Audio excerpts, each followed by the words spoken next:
আছে প্রত্যেক পুত্র তার পিতার প্রতিচ্ছবি হয়, আর সমস্ত প্রতিচ্ছবি চায় যেন সে তার অস্তিত্ব প্রাপ্ত করতে পারে। পুত্র চায় সে যেন তার পিতার মতো হয় বা কখনো কখনো তার থেকেও শ্রেষ্ঠ হয়। সেটা কোনো অনুচিত ব্যাপার নয়। অনুচিত তখন হয় যখন পুত্র নিজের পিতার মতো হবার স্বপ্ন পূরণ করতে গিয়ে বা তার থেকেও শ্রেষ্ঠ হওয়ার স্বপ্ন পূরণে অনুচিত পথের আশ্রয় নেয়। কারণ তারপরে সে তার পিতার গুণগুলি আত্মসাৎ করতে চায় না। সে শুধুই এটা চায় যে সংসারের চোখে যেন আমি শ্রেষ্ঠ প্রমাণিত হই। এটা অনুচিত। সংসারে এমন অনেক মানুষ আছেন যারা এই কারণে শ্রেষ্ঠ হওয়ার চেষ্টা করেন যাতে তার পরিবারের তার পিতার সম্মান বৃদ্ধি পায়। এমনও মানুষ থাকেন, আর এটাই হলো পার্থক্য উদ্দেশ্যের। মনে রাখবেন, যদি আপনার উদ্দেশ্য শুভ হয় তাহলে পথও শুভ হবে, যদি আপনার উদ্দেশ্য অশুভ হয় তাহলে পথও অশুভ হবে। তাহলে নিজের পিতার মতো হবার চেষ্টা অবশ্যই করুন, তার থেকেও শ্রেষ্ঠ হওয়ার চেষ্টা অবশ্যই করুন, কিন্তু মনে রাখবেন আপনার সংকল্প আর আপনার উদ্দেশ্য এই দুই শুভ হওয়া উচিত। তাহলে আসুন আর আমার সাথে ভালোবেসে বলুন, রাধা রাধা।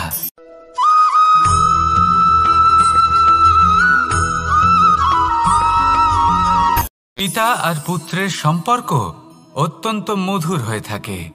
পিতা স্বপ্ন দেখেন, তাকে পূর্ণ করার সকল সম্ভাব্য চেষ্টা করেন, কিন্তু তাও অনেক সময় ওনার স্বপ্ন অপূর্ণ থেকে যায়।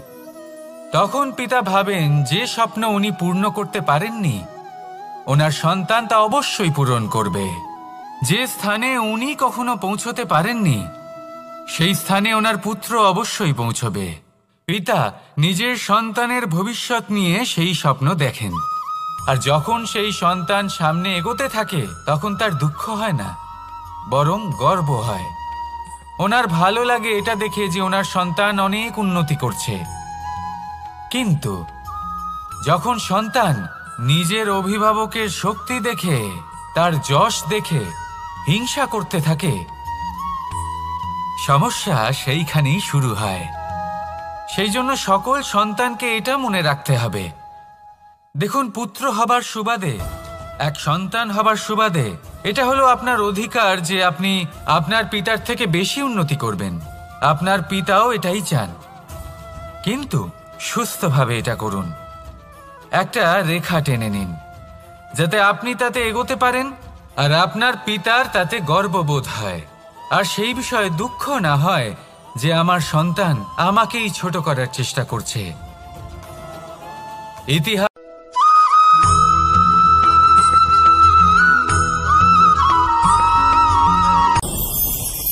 ভয়ের সাথে আমরা সবাই পরিচিত, কষ্টও আমরা সবাই পেয়েছি।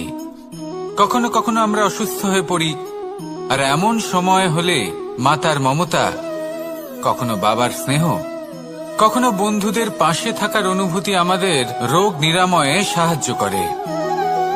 কখনো যদি আমরা নিরাশ হয়ে পড়ি, তখন যদি আমাদের কোনো আপনজন আমাদের দুটো ভালো কথা বলে, তখন আমাদের মনোবল বেড়ে যায়। ঠিক তেমন সংসারের এই রঙ্গমঞ্চে যদি আপনি পীড়িত অনুভব করেন,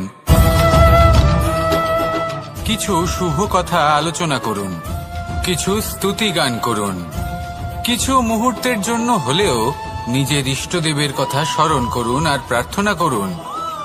সাহস বাড়বে, শক্তিও বৃদ্ধি পাবে এবং সামনে এগিয়ে চলার পথও দেখতে পাবেন। তখন এই মন প্রসন্ন হয়ে বলবে, রাধা রাধা।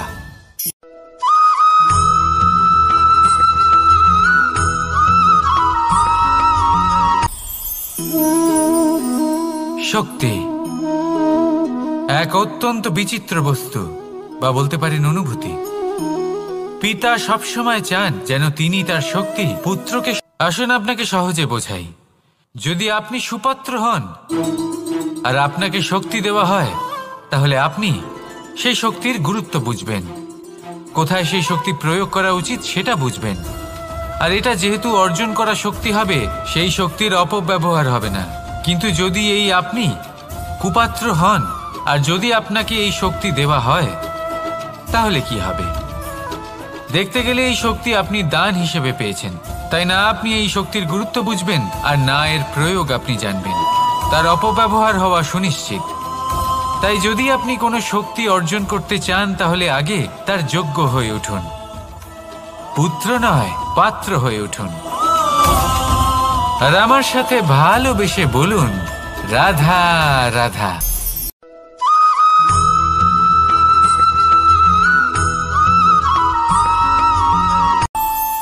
আমাদের মনে যখন কোনো প্রশ্ন ওঠে, কোনো দ্বন্দ্ব জাগে, তখন আমরা যাই আমাদের গুরুর কাছে, আমাদের আরাধ্যের কাছে গিয়ে জিজ্ঞেস করি। এইভাবেই একদিন আমি পৌঁছলাম আমার আরাধ্যের কাছে, আমার মহাদেবের কাছে, আর ওনাকে প্রশ্ন করলাম যে মহাদেব, জীবনে আনন্দ পাওয়ার, উৎসব পালনের, প্রেম ভাগ করে নেবার, জীবনকে উপভোগ করে নেওয়ার সর্বশ্রেষ্ঠ সময় কোনটা?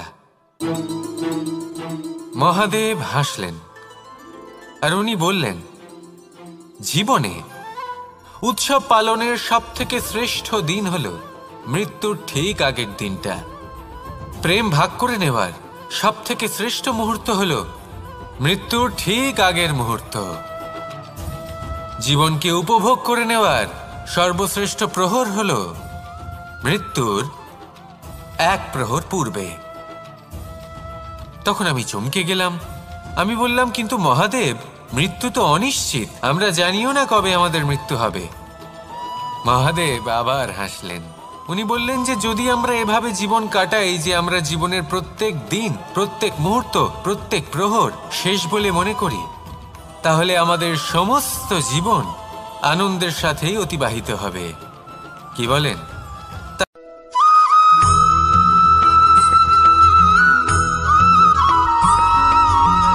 এই সংসারের সবথেকে গুরুত্বপূর্ণ তত্ত্ব কোনটা? প্রথম হলো সময়। জন্ম থেকে মৃত্যু পর্যন্ত এই যে সময়, এটাই তো হলো জীবন। দ্বিতীয় হলো জীবন, যাতে আমরা সময়ের সদ্ব্যবহার করি, শ্রেষ্ঠ থেকে শ্রেষ্ঠতর কাজ করার চেষ্টা করি। বহু বছরের এই পরম্পরা, এই সংস্কৃতিকে এগিয়ে নিয়ে যাওয়ার চেষ্টা করি। এই সংসারে আমরা অংশগ্রহণ করতে চেষ্টা করি। তৃতীয় হলো ধন, সেই ধন যা প্রত্যেক ব্যক্তি অর্জন করতে চেষ্টা করেন। এবার এই তিনটি তত্ত্বের মধ্যে একটা সামঞ্জস্য আছে, সমান ব্যাপার আছে। সে ধনই হোক বা সময় হোক বা হোক জীবন। আর সেই সমান ব্যাপার হলো যে যদি আপনি এটা গণনা করতে থাকেন তাহলে তা কমতে থাকে, যদি আপনি এটা ব্যবহার করেন তাহলে তা বাড়তে থাকে। একে সংগঠিত করে রাখতে চেষ্টা করলে এ হাত থেকে ফসকে যায়, কিন্তু যদি আপনি একে সামলে রাখতে শিখে যান তাহলে এমন কাজ করবেন যাতে সংসারের সাথে সাথে পরবর্তী প্রজন্ম লাভবান হবে। যদি কিছু শিখতে চান তাহলে সামলাতে শিখুন, গণনা করা বা সংগঠিত করা নয়। আসুন আর আমার সাথে ভালোবেসে বলুন, রাধা রাধা।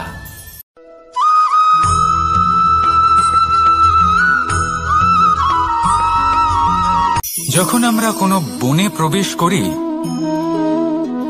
তখন এই সবুজ ঘাস দেখে, এই কোমল ঘাস দেখে আমাদের মন প্রফুল্ল হয়ে ওঠে।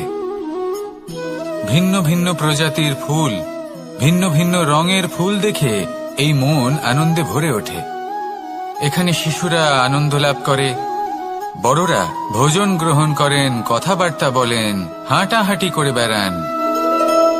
এবার ভেবে দেখুন, যখন এই উপবনের নির্মাণ হয়েছিল সেই সময় যদি এই মাটিকে সঠিকভাবে খনন না করা হতো, যদি তাতে সঠিকভাবে বীজ রোপণ না করা হতো, যদি কোনো সংঘর্ষ না হতো, পরিশ্রম না করা হতো, যদি চলতে চলতে পায়ে কাঁটা না বিঁধে যেত, তাহলে এই সুন্দর বন দেখে আমরা কি এই আনন্দ লাভ করতে পারতাম?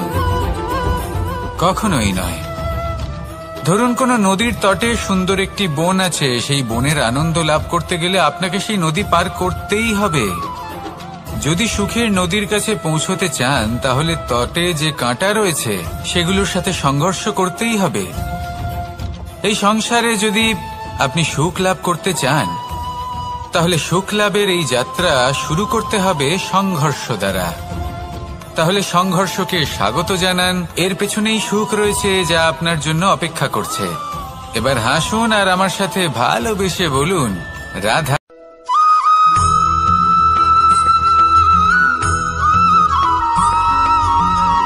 পুরুষার্থ। শাস্ত্রে 4 ধরনের পুরুষার্থের কথা বলা হয়েছে। প্রথম হলো ধর্ম। আপনি কি জানেন এই ধর্ম আসলে কি? ধর্ম হলো সেটা যাকে ধারণ করা যেতে পারে, আর ধারণ শুধু সেটাই করা যায় যা পবিত্র। পবিত্র শুধু তাকেই বলা হয় যা নিঃস্বার্থ, যার মধ্যে শাসন করার কোনো ইচ্ছে নেই,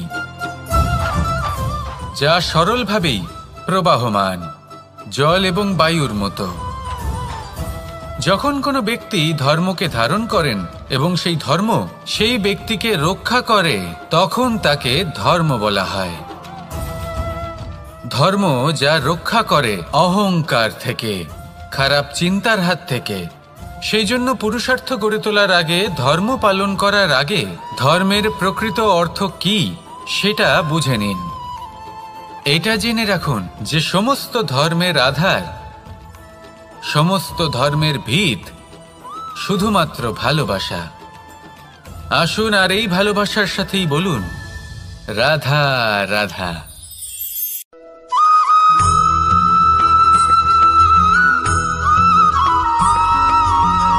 মানুষের মানসিকতা এমন হয় যে সে যতটা করে আশা করে যে তার থেকে অনেক বেশি তার বদলে সে পাবে। দেখুন, সবকিছুই আপনার ভাবনা চিন্তার উপর নির্ভর করছে। আপনি যদি ফলের বিষয়ে ভেবে কর্ম করতে থাকেন তাহলে সেটা অনুচিত। জীবনের আসল আনন্দ হলো নিজের কর্ম করতে থাকা, ফলের চিন্তা করা উচিত নয়। যদি আপনি এরকম ভাবেন যে আমি এতটা করছি, আমার এতটা পাওয়া উচিত, সেই ভাবনা অনুচিত। যদি আপনি সেবার মানসিকতা নিয়ে কর্ম করতে থাকেন, কর্মচক্রে প্রবাহিত হন, যদি আপনি এমন ভাবনা রাখেন যে আমি এতটা পাচ্ছি তাই এর থেকে অনেক বেশি আমি কর্ম করব, তাহলে নিশ্চিতরূপে আপনি যতটা করছেন তার থেকে অনেক বেশি আপনি পাবেন। আপনার আশার থেকে অনেক বেশি আপনি পাবেন। শুধু জীবনে অনেক বেশি কাজ করতে থাকুন, ফলের চিন্তা করবেন না। আর মনে রাখবেন, এই ভাবনাই সব থেকে বড় বীজ। কর্মের উপর বিশ্বাস রাখুন, জীবনে যা যা আপনি চান সবই সুখময় হবে। আসুন আর আমার সাথে ভালোবেসে বলুন, রাধা রাধা।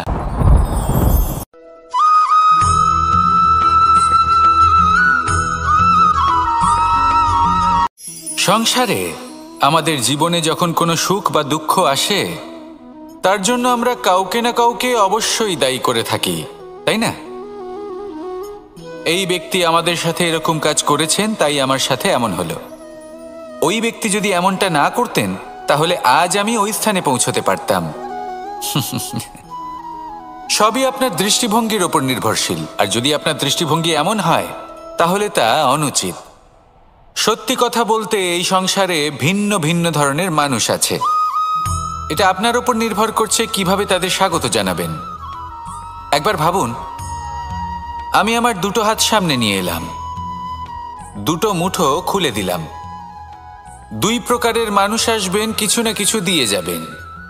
এই মুঠো যদি আমি বন্ধ করে দিই তাহলে না কেউ আমাকে কিছু দিতে পারবে, না আমার কিছু যাবে আসবে। নিশ্চয়ই বুঝতে পারছেন এই দুই ধরনের ব্যক্তি কারা এবং তারা কি দিয়ে যান। আমি যদি নিজের মুঠো খুলে দিই তাহলে কিছু ভালো মানুষ আসবেন, আমাকে আনন্দ, সন্তুষ্টি, জ্ঞান প্রদান করে যাবেন, ভালো অভিজ্ঞতা দিয়ে যাবেন। কোনো খারাপ ব্যক্তি যদি আসেন তাহলে তিনিও খারাপ অভিজ্ঞতা দেবেন, যার থেকে আমি শিক্ষা লাভ করব। এই সব কিছু আমি লাভ করতে পারি। মুঠো যদি বন্ধ করে রাখি তাহলে আমি কিছুই পাবো না।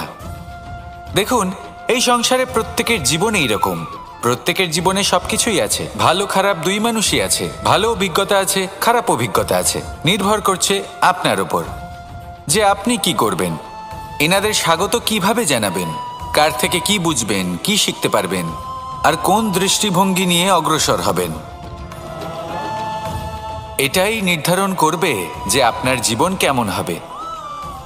আসুন আমার সাথে ভালোবেসে বলুন, রাধা রাধা।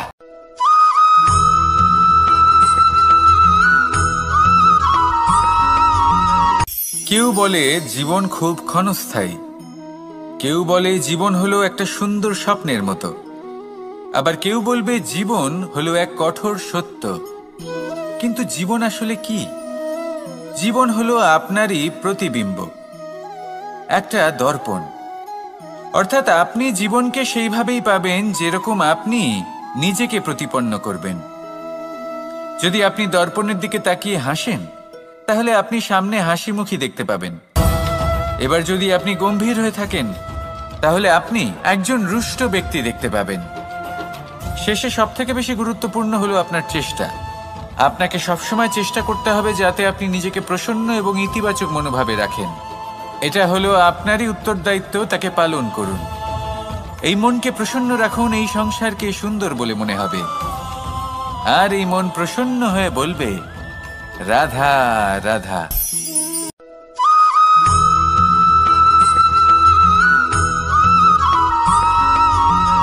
আপনি কখনো কোনো বাজকে নিজের বাসা বানাতে দেখেছেন? এই বাজ যখনই কোনো বাসা বানায় তখন উঁচু গাছের ডালে বা কোনো পর্বতের শিখরে বাসা বানায়, অনেক উচ্চতায়। আর সেখানে তার সন্তানও জন্মগ্রহণ করে। যখন এই সন্তানেরা জন্মায়, তখন এই বাজ খুবই ভালোবেসে এবং খুব সাবধানে এদের পালন পোষণ করে। নিজের ঠোঁট দিয়ে তাদের ঠোঁটে খাবার পরিবেশন করে। কিন্তু যেই সেই সন্তানেরা হৃষ্টপুষ্ট হয়ে যায় এবং সেই কথা বাজ নিজে বুঝতে পেরে যায়, সেই বাজ নিজেই সেই বাসা ছিন্ন ভিন্ন করে দেয়। সেই সন্তান যাদের সবেমাত্র ডানা গজিয়েছে, কিভাবে উড়তে হয় তারা জানে না, সেই সন্তানগুলিকে উচ্চতা থেকে ঠেলে দেয়। সেই সন্তান প্রথমে ভয়ভীত হয়ে যায়। তারা সামনে মৃত্যুকে দেখতে পেয়ে ভয়ের কারণে তাদের ডানা ঝাপটাতে থাকে। আর সেই প্রক্রিয়াতেই সেই সন্তানগুলি উড়তে শুরু করে দেয়। এবার এই ঘটনায় আমরা কি শিক্ষা পেতে পারি? এটাই, যদি আপনি মাতা পিতা হন তাহলে নিজের সন্তানকে অবশ্যই স্নেহ করুন, কিন্তু তাদেরকে নিজের আঁচলের তলায় বেঁধে রাখবেন না। যদি আপনি চান আপনার সন্তান জীবনে উন্নতি করুক, তাহলে নিজের মুঠো থেকে তাদের স্বতন্ত্র করে দিন। এই সংসারে সংঘর্ষ করতে দিন। সেই সন্তান নিজেই বুঝতে পারবে যে জন্মের সময় পাওয়া ডানা কি করে ব্যবহার করতে হয়। আর আপনার চোখের সামনে আপনার সন্তান এই আকাশে উড়তে থাকবে। তাহলে আসুন আমার সাথে ভালোবেসে বলুন, রাধা রাধা।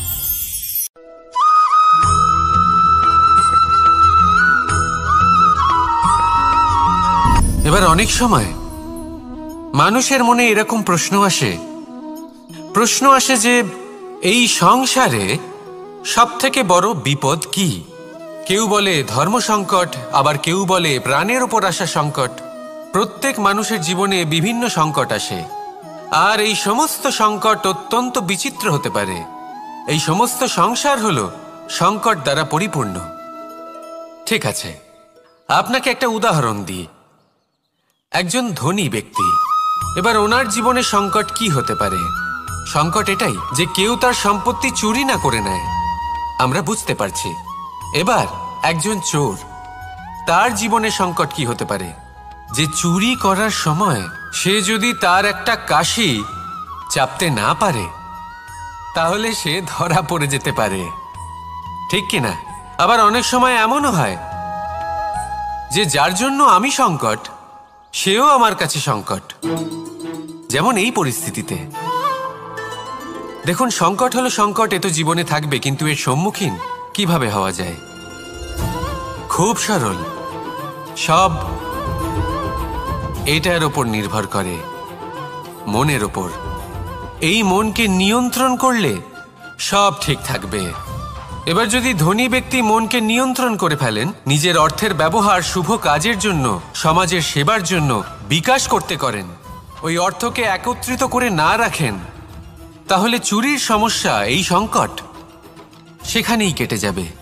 এবার যদি কথা বলি সেই চোরের, তাহলে চোর যদি নিজের মনকে সংযত করে নেয়, যদি নিজের কর্মকে নিয়ন্ত্রণ করতে পারে, তাহলে এমন কোনো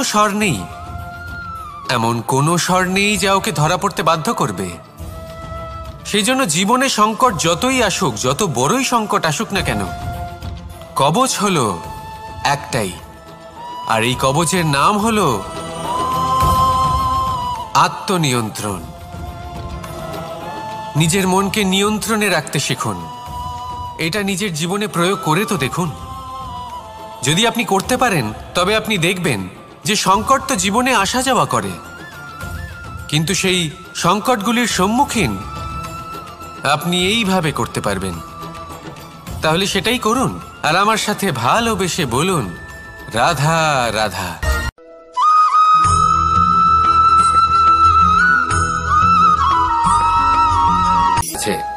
কয়েকজন বলশালী ব্যক্তি রয়েছেন যাদের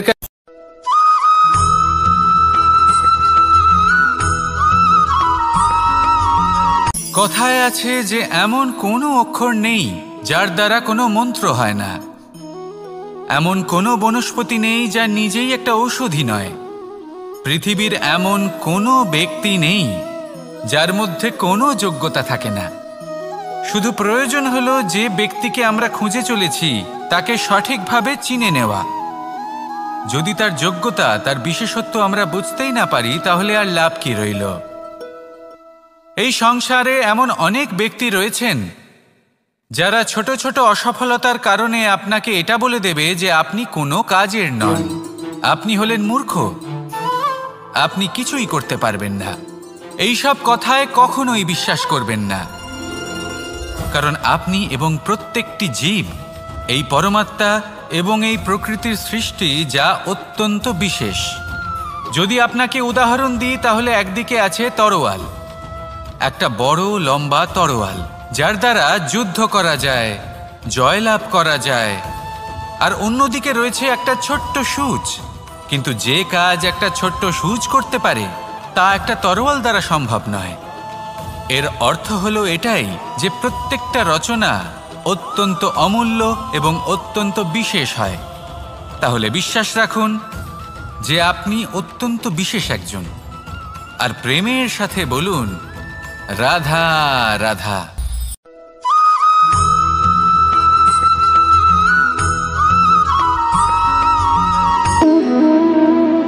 সম্পর্ক হলো আমাদের জীবনের একটি আধার। কিছু সম্পর্ক এমন যা আমরা জন্মসূত্রে লাভ করি, যেমন পরিবার, মা, বাবা। কিছু সম্পর্ক আছে যা আমরা জীবনে অর্জন করে থাকি, তা সে প্রেমের হোক, স্নেহের হোক বা বন্ধুত্বের। এই সকল সম্পর্ক লাভ করার বা গড়ে তোলার 5টি ধাপ রয়েছে। প্রথম ধাপ, কোনো ব্যক্তির সাথে আলাপ হওয়া, তার সাথে কথা বলা বা তাকে দেখা। দ্বিতীয় ধাপ, সে ব্যক্তিকে আমাদের ভালো লাগা। তৃতীয় ধাপ,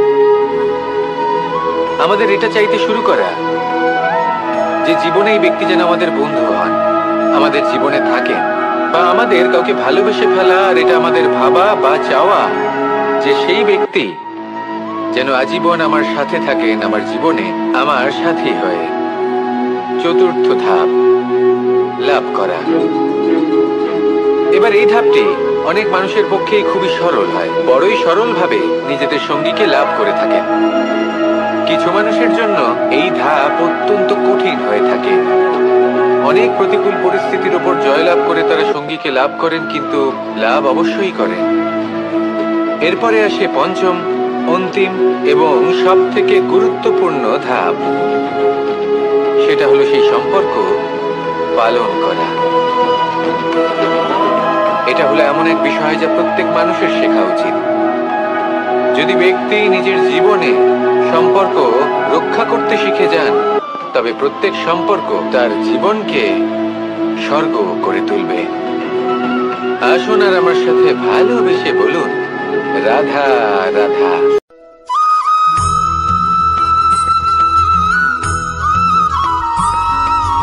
কথায় আছে প্রত্যেক পুত্র তার পিতার প্রতিচ্ছবি হয়, আর সমস্ত প্রতিচ্ছবি চায় যেন সে তার অস্তিত্ব প্রাপ্ত করতে পারে।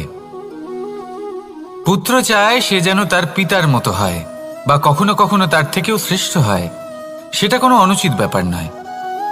অনুচিত তখন হয় যখন পুত্র নিজের পিতার মতো হবার স্বপ্ন পূরণ করতে গিয়ে বা তার থেকেও শ্রেষ্ঠ হওয়ার স্বপ্ন পূরণে অনুচিত পথের আশ্রয় নেয়। কারণ তারপরে সে তার পিতার গুণগুলি আত্মসাৎ করতে চায় না। সে শুধুই এটা চায় যে সংসারের চোখে যেন আমি শ্রেষ্ঠ প্রমাণিত হই। এটা অনুচিত। সংসারে এমন অনেক মানুষ আছেন যারা এই কারণে শ্রেষ্ঠ হওয়ার চেষ্টা করেন যাতে তার পরিবারের তার পিতার সম্মান বৃদ্ধি পায়। এমনও মানুষ থাকেন, আর এটাই হলো পার্থক্য উদ্দেশ্যের। মনে রাখবেন, যদি আপনার উদ্দেশ্য শুভ হয় তাহলে পথও শুভ হবে, যদি আপনার উদ্দেশ্য অশুভ হয় তাহলে পথও অশুভ হবে। তাহলে নিজের পিতার মতো হবার চেষ্টা অবশ্যই করুন, তার থেকেও শ্রেষ্ঠ হওয়ার চেষ্টা অবশ্যই করুন, কিন্তু মনে রাখবেন আপনার সংকল্প আর আপনার উদ্দেশ্য এই দুই শুভ হওয়া উচিত। তাহলে আসুন আর আমার সাথে ভালোবেসে বলুন, রাধা রাধা।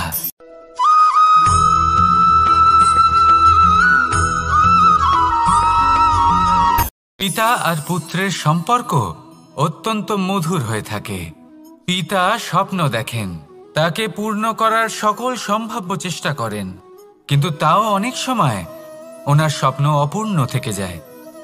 তখন পিতা ভাবেন যে স্বপ্ন উনি পূর্ণ করতে পারেননি, ওনার সন্তান তা অবশ্যই পূরণ করবে। যে স্থানে উনি কখনো পৌঁছতে পারেননি, সেই স্থানে ওনার পুত্র অবশ্যই পৌঁছবে। পিতা নিজের সন্তানের ভবিষ্যৎ নিয়ে সেই স্বপ্ন দেখেন, আর যখন সেই সন্তান সামনে এগোতে থাকে তখন তার দুঃখ হয় না, বরং গর্ব হয়। ওনার ভালো লাগে এটা দেখে যে ওনার সন্তান অনেক উন্নতি করছে। কিন্তু যখন সন্তান নিজের অভিভাবকের শক্তি দেখে, তার যশ দেখে হিংসা করতে থাকে, সমস্যা সেইখানেই শুরু হয়। সেই জন্য সকল সন্তানকে এটা মনে রাখতে হবে, দেখুন, পুত্র হবার সুবাদে, এক সন্তান হবার সুবাদে এটা হলো আপনার অধিকার যে আপনি আপনার পিতার থেকে বেশি উন্নতি করবেন। আপনার পিতাও এটাই চান, কিন্তু সুস্থভাবে এটা করুন। একটা রেখা টেনে নিন যাতে আপনি তাতে এগোতে পারেন আর আপনার পিতার তাতে গর্ববোধ হয়, আর সেই বিষয়ে দুঃখ না হয় যে আমার সন্তান আমাকেই ছোট করার চেষ্টা করছে। ইতিহাস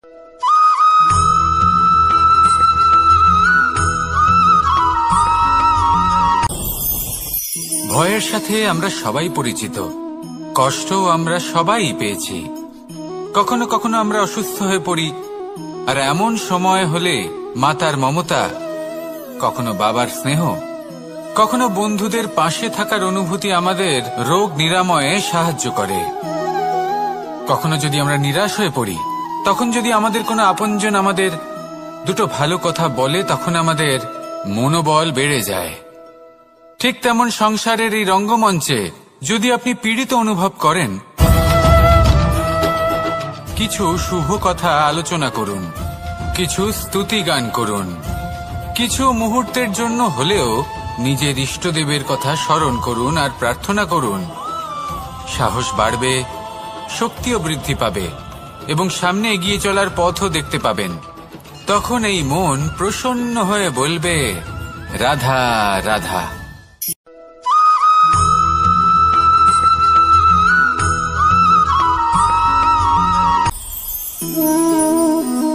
শক্তি এক অত্যন্ত বিচিত্র বস্তু, বা বলতে পারেন অনুভূতি।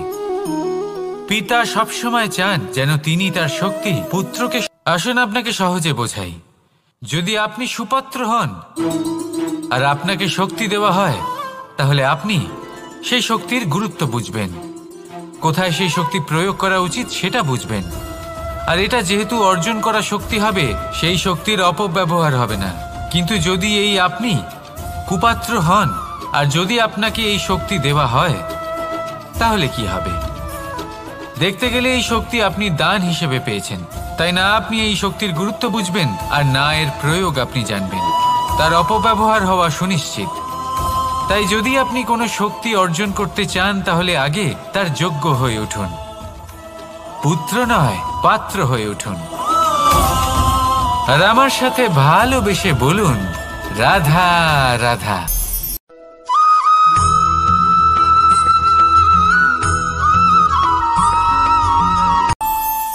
আমাদের মনে যখন কোনো প্রশ্ন ওঠে, কোনো দ্বন্দ্ব জাগে, তখন আমরা যাই আমাদের গুরুর কাছে, আমাদের আরাধ্যের কাছে গিয়ে জিজ্ঞেস করি। এইভাবেই একদিন আমি পৌঁছলাম আমার আরাধ্যের কাছে, আমার মহাদেবের কাছে, আর ওনাকে প্রশ্ন করলাম যে মহাদেব, জীবনে আনন্দ পাওয়ার, উৎসব পালনের, প্রেম ভাগ করে নেবার, জীবনকে উপভোগ করে নেওয়ার সর্বশ্রেষ্ঠ সময় কোনটা? মহাদেব হাসলেন আর উনি বললেন, জীবনে উৎসব পালনের সব থেকে শ্রেষ্ঠ দিন হল মৃত্যুর ঠিক আগের দিনটা। প্রেম ভাগ করে নেওয়ার সব থেকে শ্রেষ্ঠ মুহূর্ত হল মৃত্যুর ঠিক আগের মুহূর্ত। জীবনকে উপভোগ করে নেওয়ার সর্বশ্রেষ্ঠ প্রহর হল মৃত্যুর এক প্রহর পূর্বে। তখন আমি চমকে গেলাম। আমি বললাম, কিন্তু মহাদেব, মৃত্যু তো অনিশ্চিত, আমরা জানিও না কবে আমাদের মৃত্যু হবে। মহাদেব আবার হাসলেন।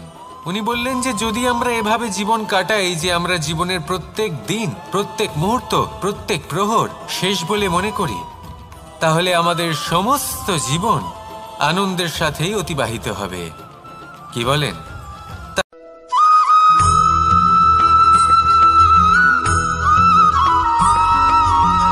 এই সংসারের সব থেকে গুরুত্বপূর্ণ তত্ত্ব কোনটা? প্রথম হলো সময়।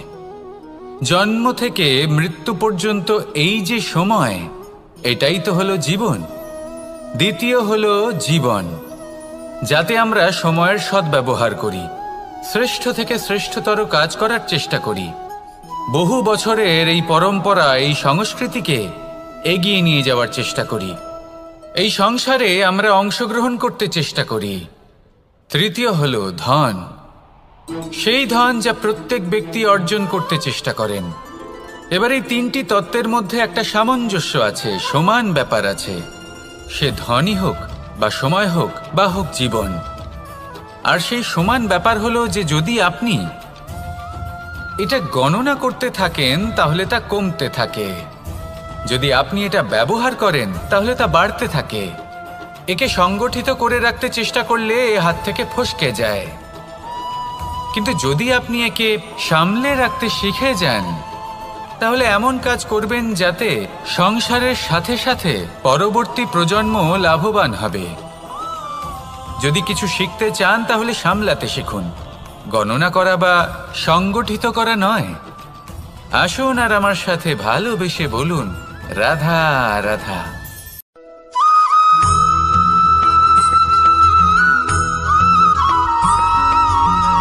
যখন আমরা কোনো বনে প্রবেশ করি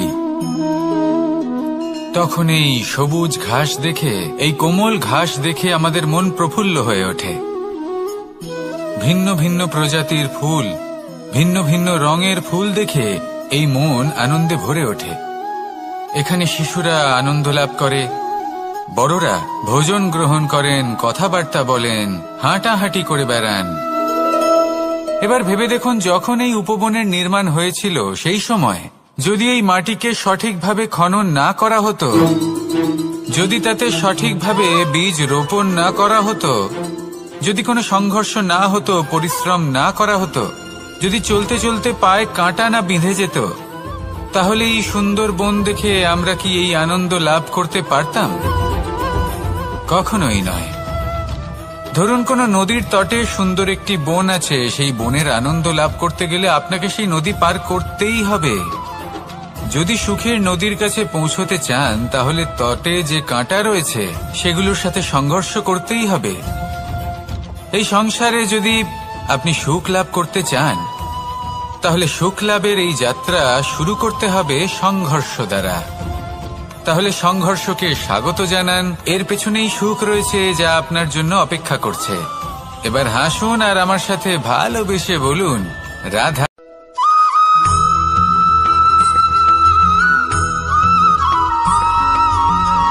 পুরুষার্থ। শাস্ত্রে 4 ধরনের পুরুষার্থের কথা বলা হয়েছে। প্রথম হলো ধর্ম। আপনি কি জানেন এই ধর্ম আসলে কি? আপনার কি মনে হয় ধর্ম আসলে কি? কোনো বিশেষ ঈশ্বরকে মানাই কি ধর্ম বলা হয়? নাকি কোনো বিশেষ রীতি পালন করাই হলো ধর্ম, নাকি কোনো বিশেষ সাহিত্যকে সর্বশ্রেষ্ঠ মনে করাই হলো ধর্ম? না, ধর্ম হলো সেটা যাকে ধারণ করা যেতে পারে, আর ধারণ শুধু সেটাই করা যায় যা পবিত্র।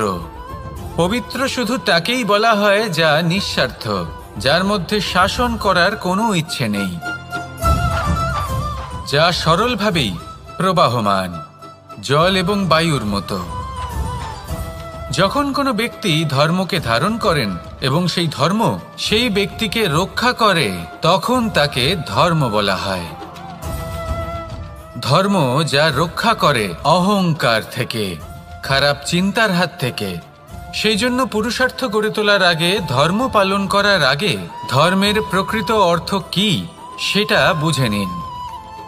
এটা জেনে রাখুন যে সমস্ত ধর্মের আধার, সমস্ত ধর্মের ভিত শুধুমাত্র ভালোবাসা। আসুন আর এই ভালোবাসার সাথেই বলুন রাধা রাধা।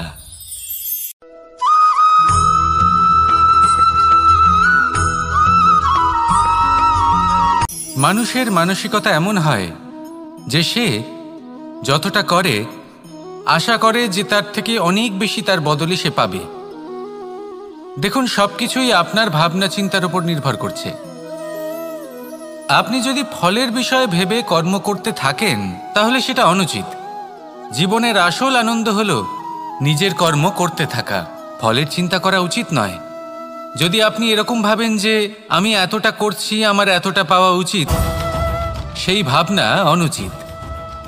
যদি আপনি সেবার মানসিকতা নিয়ে কর্ম করতে থাকেন, কর্মচক্রে প্রবাহিত হন, যদি আপনি এমন ভাবনা রাখেন যে আমি এতটা পাচ্ছি তাই এর থেকে অনেক বেশি আমি কর্ম করব, তাহলে নিশ্চিতরূপে আপনি যতটা করছেন তার থেকে অনেক বেশি আপনি পাবেন, আপনার আশার থেকে অনেক বেশি আপনি পাবেন। শুধু জীবনে অনেক বেশি কাজ করতে থাকুন, ফলের চিন্তা করবেন না। আর মনে রাখবেন, এই ভাবনাই সব থেকে বড় বীজ। কর্মের উপর বিশ্বাস রাখুন, জীবনে যা যা আপনি চান সবই সুখময় হবে। আসুন আর আমার সাথে ভালোবেসে বলুন রাধা রাধা।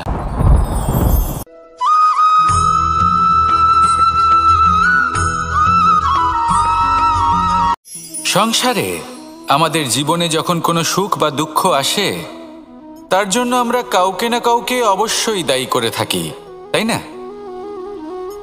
এই ব্যক্তি আমাদের সাথে এরকম কাজ করেছেন তাই আমার সাথে এমন হলো। ওই ব্যক্তি যদি এমনটা না করতেন তাহলে আজ আমি ওই স্থানে পৌঁছতে পারতাম। সবই আপনার দৃষ্টিভঙ্গির ওপর নির্ভরশীল, আর যদি আপনার দৃষ্টিভঙ্গি এমন হয় তাহলে তা অনুচিত। সত্যি কথা বলতে এই সংসারে ভিন্ন ভিন্ন ধরনের মানুষ আছে। এটা আপনার ওপর নির্ভর করছে কিভাবে তাদের স্বাগত জানাবেন। একবার ভাবুন, আমি আমার দুটো হাত সামনে নিয়ে এলাম, দুটো মুঠো খুলে দিলাম। দুই প্রকারের মানুষ আসবেন, কিছু না কিছু দিয়ে যাবেন। এই মুঠো যদি আমি বন্ধ করে দিই তাহলে না কেউ আমাকে কিছু দিতে পারবে, না আমার কিছু যাবে আসবে। নিশ্চয়ই বুঝতে পারছেন এই দুই ধরনের ব্যক্তি কারা এবং তারা কি দিয়ে যান। আমি যদি নিজের মুঠো খুলে দিই তাহলে কিছু ভালো মানুষ আসবেন, আমাকে আনন্দ, সন্তুষ্টি, জ্ঞান প্রদান করে যাবেন, ভালো অভিজ্ঞতা দিয়ে যাবেন। কোনো খারাপ ব্যক্তি যদি আসেন তাহলে তিনিও খারাপ অভিজ্ঞতা দেবেন, যার থেকে আমি শিক্ষা লাভ করব। এই সব কিছু আমি লাভ করতে পারি। মুঠো যদি বন্ধ করে রাখি তাহলে আমি কিছুই পাবো না। দেখুন, এই সংসারে প্রত্যেকের জীবনে এইরকম, প্রত্যেকের জীবনে সবকিছুই আছে, ভালো খারাপ দুই মানুষই আছে, ভালো অভিজ্ঞতা আছে, খারাপ অভিজ্ঞতা আছে। নির্ভর করছে আপনার উপর যে আপনি কি করবেন, এনাদের স্বাগত কিভাবে জানাবেন, কার থেকে কি বুঝবেন, কি শিখতে পারবেন, আর কোন দৃষ্টিভঙ্গি নিয়ে অগ্রসর হবেন। এটাই নির্ধারণ করবে যে আপনার জীবন কেমন হবে। আসুন আমার সাথে ভালোবেসে বলুন রাধা রাধা।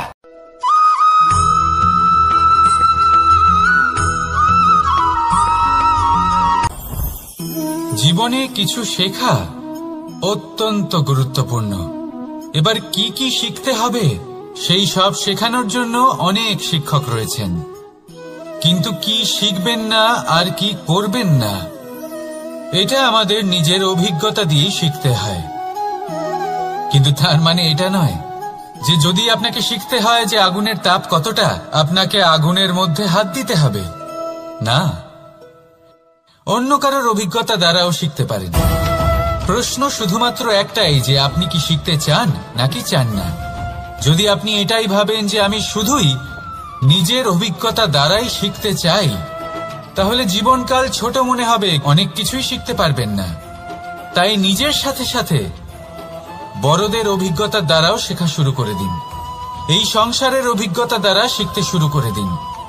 আর এটা নিশ্চিত রূপে শেখা আবশ্যক যে কখন কি করবেন না, কোথায় থামতে হবে আর কোথায় থামবেন না। তাহলে আসুন আর আমার সাথে ভালোবেসে বলুন, রাধা রাধা।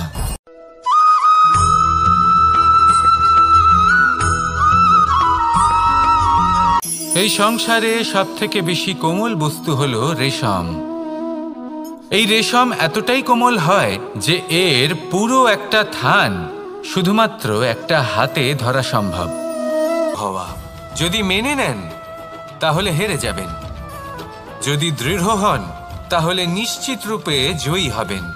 যদি কখনো আপনি ক্লান্ত হয়ে ওঠেন, আপনি দুঃখী হন, পুরোপুরি ভেঙে পড়েছেন, তখন মেনে নেবেন না যে আপনি ভেঙে পড়েছেন, নয়তো হেরে যাবেন। তখন উল্টে স্থির করবেন যে যাই হয়ে যাক না কেন আমি জয়ী হবই। আর আপনি দেখবেন যে জয় নিশ্চিত রূপে আপনার কাছেই আসবে। তাহলে এই কথা মনে রাখবেন আর আমার সাথে ভালোবেসে বলবেন, রাধা রাধা।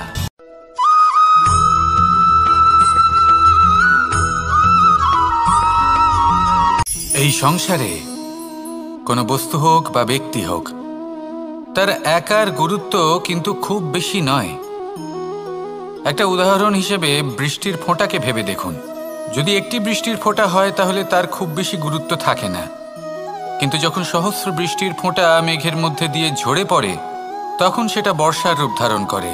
সেই বর্ষা যা এই প্রকৃতিকে শান্ত করে। সেইভাবেই পাথরের ছোট টুকরো, তার খুব বেশি গুরুত্ব থাকে না, কিন্তু যখন অসংখ্য পাথরের টুকরো একত্রিত হয় তখন তা পর্বতের আকার ধারণ করে। সেইভাবেই কিছু মানুষ যখন একত্রিত হন তখন তৈরি হয় পরিবার, কিছু পরিবার যখন একত্রিত হয় তখন তৈরি হয় সমাজ, যখন অনেক সংখ্যক সমাজ একত্রিত হয় তখন তৈরি হয় রাজ্য।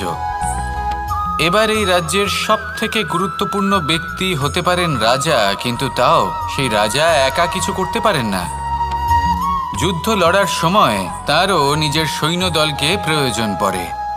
কিন্তু এই সংসারে এমন একজন ব্যক্তি আছেন যিনি একাই সব কাজ করতে থাকেন, এবং সেই ব্যক্তি হলেন মা।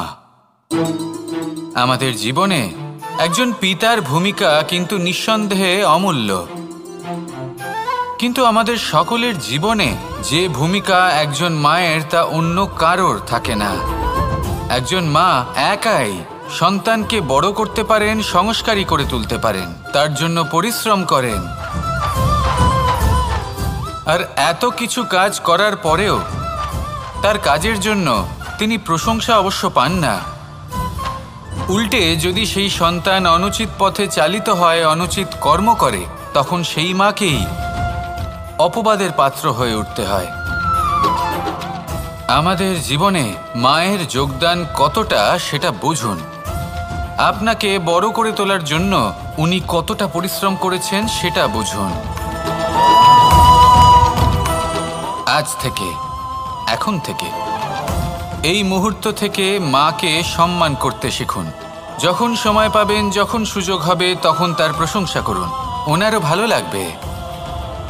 আর মায়ের এই মমতার জন্য, তার এই ভূমিকার জন্য আসুন সবাই মিলে আমরা তাকে প্রণাম করি, আর সকলে মিলে ভালোবেসে বলি, রাধা রাধা।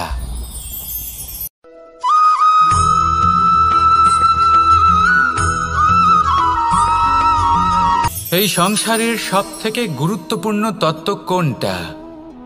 প্রথম হলো সময়। জন্ম থেকে মৃত্যু পর্যন্ত এই যে সময়, এটাই তো হলো জীবন। দ্বিতীয় হলো জীবন, যাতে আমরা সময়ের সদ্ব্যবহার করি। শ্রেষ্ঠ থেকে শ্রেষ্ঠতর কাজ করার চেষ্টা করি। বহু বছরের এই পরম্পরা, এই সংস্কৃতিকে এগিয়ে নিয়ে যাওয়ার চেষ্টা করি। এই সংসারে আমরা অংশগ্রহণ করতে চেষ্টা করি। তৃতীয় হলো ধন। সেই ধন যা প্রত্যেক ব্যক্তি অর্জন করতে চেষ্টা করেন। এবার এই তিনটি তত্ত্বের মধ্যে একটা সামঞ্জস্য আছে, সমান ব্যাপার আছে। সে ধনই হোক বা সময় হোক বা হোক জীবন। আর সেই সমান ব্যাপার হলো যে যদি আপনি এটা গণনা করতে থাকেন তাহলে তা কমতে থাকে, যদি আপনি এটা ব্যবহার করেন তাহলে তা বাড়তে থাকে। একে সংগঠিত করে রাখতে চেষ্টা করলে এ হাত থেকে ফসকে যায়, কিন্তু যদি আপনি একে সামলে রাখতে শিখে যান তাহলে এমন কাজ করবেন যাতে সংসারের সাথে সাথে পরবর্তী প্রজন্ম লাভবান হবে। যদি কিছু শিখতে চান তাহলে সামলাতে শিখুন, গণনা করা বা সংগঠিত করা নয়। আসুন আর আমার সাথে ভালোবেসে বলুন, রাধা রাধা।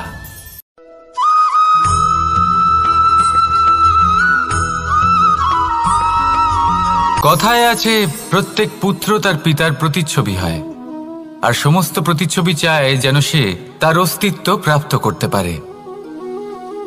পুত্র চায় সে যেন তার পিতার মতো হয় বা কখনো কখনো তার থেকেও শ্রেষ্ঠ হয়। সেটা কোনো অনুচিত ব্যাপার নয়। অনুচিত তখন হয় যখন পুত্র নিজের পিতার মতো হবার স্বপ্ন পূরণ করতে গিয়ে বা তার থেকেও শ্রেষ্ঠ হওয়ার স্বপ্ন পূরণে অনুচিত পথের আশ্রয় নেয়। কারণ তারপরে সে তার পিতার গুণগুলি আত্মসাৎ করতে চায় না। সে শুধুই এটা চায় যে সংসারের চোখে যেন আমি শ্রেষ্ঠ প্রমাণিত হই। এটা অনুচিত। সংসারে এমন অনেক মানুষ আছেন যারা এই কারণে শ্রেষ্ঠ হওয়ার চেষ্টা করেন যাতে তার পরিবারের, তার পিতার সম্মান বৃদ্ধি পায়। এমনও মানুষ থাকেন, আর এটাই হলো পার্থক্য উদ্দেশ্যের। মনে রাখবেন, যদি আপনার উদ্দেশ্য শুভ হয় তাহলে পথও শুভ হবে, যদি আপনার উদ্দেশ্য অশুভ হয় তাহলে পথও অশুভ হবে। তাহলে নিজের পিতার মতো হবার চেষ্টা অবশ্যই করুন, তার থেকেও শ্রেষ্ঠ হওয়ার চেষ্টা অবশ্যই করুন, কিন্তু মনে রাখবেন আপনার সংকল্প আর আপনার উদ্দেশ্য এই দুই শুভ হওয়া উচিত। তাহলে আসুন আর আমার সাথে ভালোবেসে বলুন, রাধা রাধা।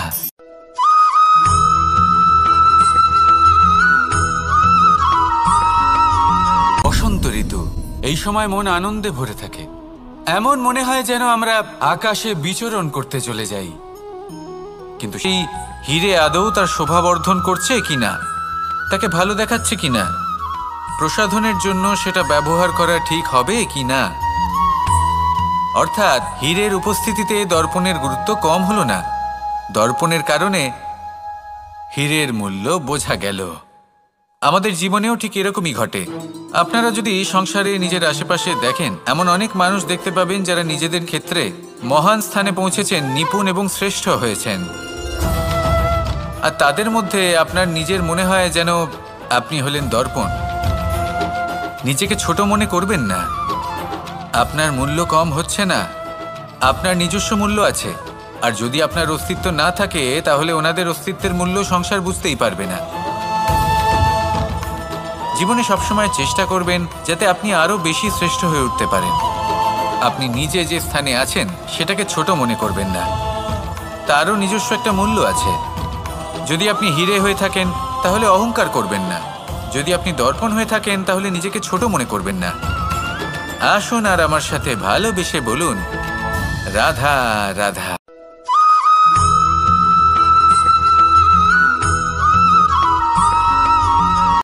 সংসারে আমাদের জীবনে যখন কোনো সুখ বা দুঃখ আসে, তার জন্য আমরা কাউকে না কাউকে অবশ্যই দায়ী করে থাকি, তাই না?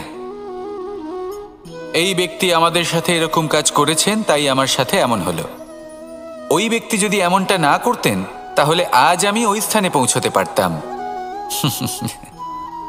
সবই আপনার দৃষ্টিভঙ্গির ওপর নির্ভরশীল। আর যদি আপনার দৃষ্টিভঙ্গি এমন হয় তাহলে তা অনুচিত।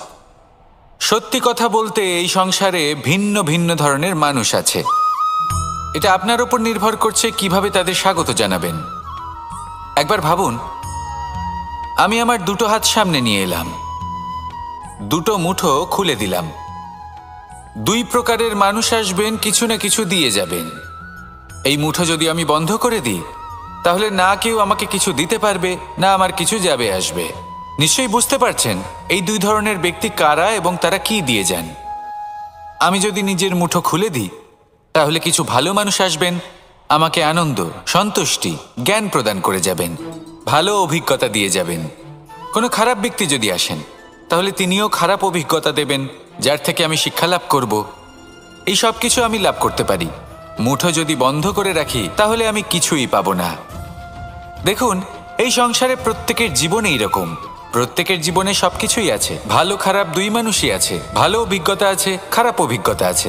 নির্ভর করছে আপনার ওপর যে আপনি কি করবেন, এনাদের স্বাগত কিভাবে জানাবেন, কার থেকে কি বুঝবেন, কি শিখতে পারবেন, আর কোন দৃষ্টিভঙ্গি নিয়ে অগ্রসর হবেন। এটাই নির্ধারণ করবে যে আপনার জীবন কেমন হবে। আসুন আমার সাথে ভালোবেসে বলুন, রাধা রাধা।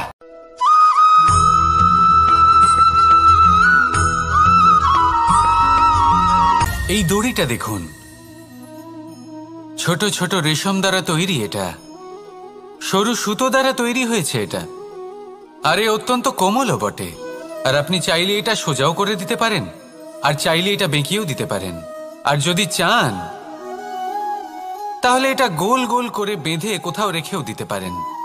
এবার এই কোমল দড়ি যদি কোনো নিষ্ঠুর কঠিন পাথরে বারংবার জড়িয়ে দেওয়া হয়, তাহলেও তাকেও কাটতে পারে, নিজের ছাপ ছেড়ে যেতে পারে, সেটার আকারও বদলে ফেলতে পারে। এবার এর কারণ কি? এর কারণ হলো অভ্যাস আর নিরন্তর প্রচেষ্টা। যদি আপনিও চেষ্টা করেন আর নিরন্তর কর্ম করে যান, তাহলে আপনার প্রারব্ধ পাথরের মতো কঠিনই হোক না কেন, তাতে ভাঙন ধরিয়েও আপনি নিজের লক্ষ্যে অবশ্যই পৌঁছতে পারবেন। একটা গুরুত্বপূর্ণ কথা মনে রাখবেন, সুকর্মের অভ্যাস আর নিরন্তর প্রয়াস, এই হলো সাফল্যের মন্ত্র।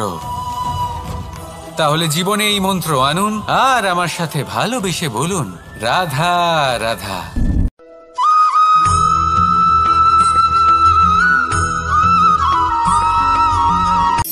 শক্তি শক্তি অর্জন করা এতটা কঠিন নয় যতটা শক্তি লাভ করার পরে সেই শক্তি সামলানো কঠিন হয়।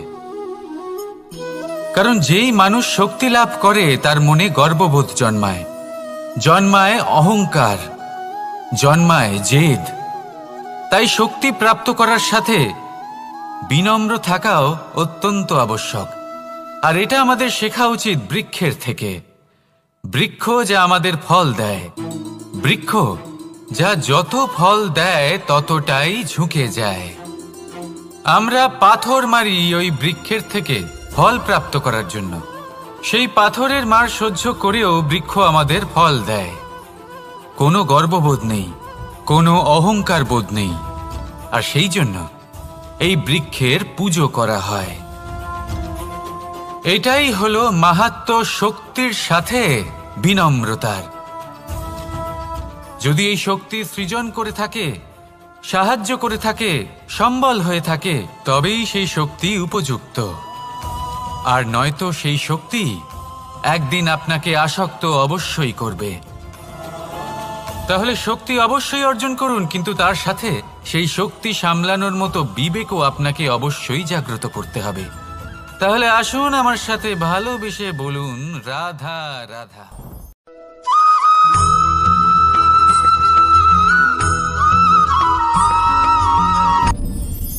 আপনি কি কখনো কোনো জলের ধারা দেখেছেন? তার সামনে যতই মাটি থাকুক না কেন, যতই কাদা থাকুক না কেন, যখন এই জলের ধারা বইতে আরম্ভ করে দেয়, তাহলে নিজের মনের, নিজের ভাবনার, নিজের জীবনের যত অনাবশ্যক তত্ত্ব আছে, অনুপযোগী অংশ রয়েছে, অর্থাৎ অপরিষ্কার অংশ রয়েছে, তা নিজে থেকেই নির্মল হয়ে উঠবে। আর যেরকম জলের ধারা কখনো থেমে থাকে না, সব সময় বয়ে চলে, সেইভাবে আপনিও কখনোই থামবেন না। সবসময় বয়ে চলুন, এগোতে থাকুন। পথে যদি অনেক বিপদ আসে, সমস্যা আসে, থামবেন না, তার উপর নিরন্তর প্রহার করুন, নিরন্তর প্রয়াস করুন আর অগ্রসর হন। আপনি ভেবে দেখুন, এই জলের ধারা কখনো থেমে থাকে না, সবসময় বয়ে চলে, বিপদের সম্মুখীন হয়ে তাকে সাথে বয়ে নিয়ে চলে। সেই জন্য জলের ধারা, প্রবাহমান এই ধারা, এর থেকে কখনো দুর্গন্ধ আসে না, এতে কখনো ময়লা জমতে পারে না, বরং পালিত হয় সুন্দর প্রাণবন্ত জীবজন্তু, যেমন সুন্দর ছোট মাছ। তাই আপনিও এটাই করুন, কখনো থামবেন না, শুধু চলতে থাকুন, জলের ধারার মতো বইতে থাকুন। আপনি আপনার লক্ষ্য অবশ্যই খুঁজে পাবেন, আর তার সাথে নিজের অন্তরের যে মালিন্য রয়েছে তা আপনি নিজেই নিজের থেকে দূরে করে দেবেন। তাহলে আসুন আর আমার সাথে ভালোবেসে বলুন, রাধা রাধা।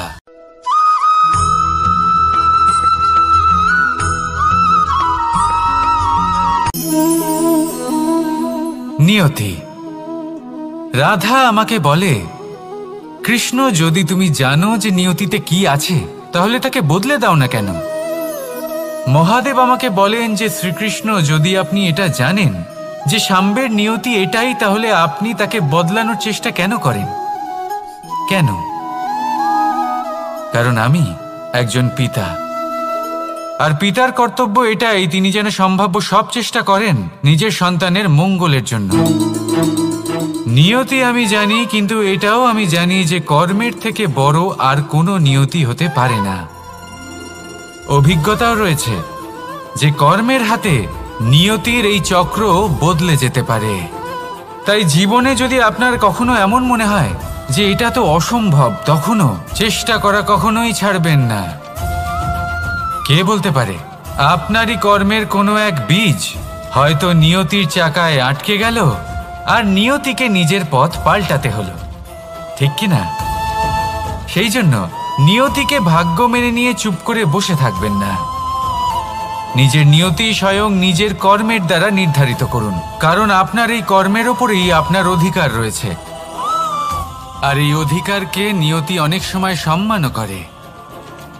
তাহলে আসুন আর আমার সাথে ভালোবেসে বলুন, রাধা রাধা।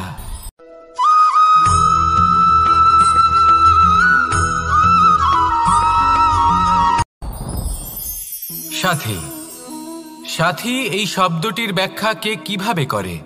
মিত্র, সখা, বন্ধু, কিন্তু অর্থ একটাই, তিনি যিনি আপনার সঙ্গী হন আর তিনি যার সাথী আপনি হন।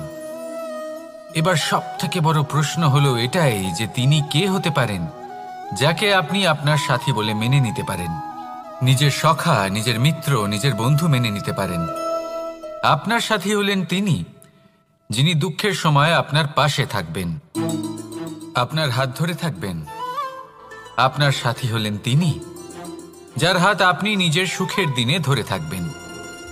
সেই সাথীরই হাত ধরুন যিনি দুঃখে সবসময় আপনাকে সাহায্য করার জন্য তৎপর হয়ে থাকেন, আপনার পাশে থাকেন, আর যাকে সুখের দিনে আপনি আপনার সাথে রাখতে পারেন। আর যখন আপনার সাথে আপনার এই সাথী থাকবে, তখন আপনি এটা বুঝবেন যে যখন জীবনে দুঃখ আসে, তখন এই দুঃখ কমে যায়, সবার মধ্যে ভাগ হয়ে যায়। আর যদি তখন সুখ আসে, তাহলে সেটা সবার উপস্থিতিতে আরো বেড়ে যায়। এটাই হলো প্রেম, এটাই হলো ভালোবাসা, এটাই হলো সঙ্গ, যেমন সম্পর্ক আমার আর রাধার মাঝে। তাহলে আসুন আর আমার সাথে ভালোবেসে বলুন, রাধা রাধা।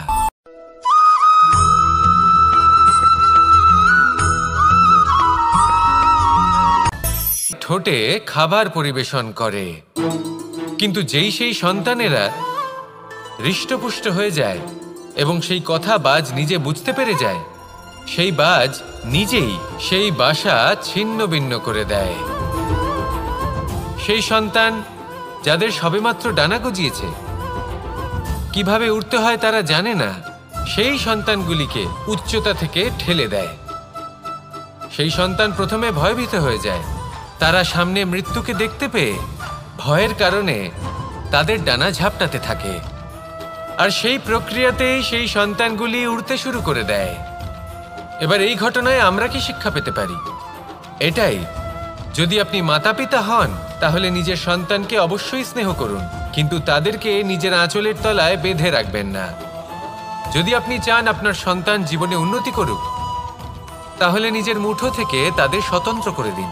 এই সংসারে সংঘর্ষ করতে দিন। সেই সন্তান নিজেই বুঝতে পারবে যে জন্মের সময় পাওয়া ডানা কি করে ব্যবহার করতে হয়। আর আপনার চোখের সামনে আপনার সন্তান এই আকাশে উড়তে থাকবে। তাহলে আসুন আমার সাথে ভালোবেসে বলুন, রাধা রাধা।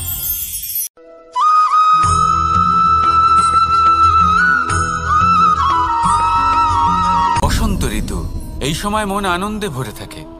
এমন মনে হয় যেন আমরা আকাশে বিচরণ করতে চলে যাই, কিন্তু সেটা তো সম্ভব নয়। সেই জন্য হয়তো আমরা ঘুড়ি ওড়াই, এই ঘুড়িকে নিজেদের প্রতিরূপ মনে করে। এবার অনেক মানুষ আছেন যারা ঘুড়ি ওড়ান, কিন্তু এই কর্মের সারমর্ম কি সেটা কজন বুঝতে পারেন? আপনি এটা মনে করুন যে আপনি হলেন সেই ঘুড়ি, আর এই সুতো যিনি ধরে রয়েছেন তিনি হলেন পরমাত্মা। আর এই সুতো যেখান থেকে শুরু হয় সেই লাটাই হলো আমাদের কর্মচক্র। এবার আপনি নিজেই অনুমান করুন যে এই উড়ান কার ওপর নির্ভরশীল? পরমাত্মার ওপর আর আপনার কর্মের ওপর।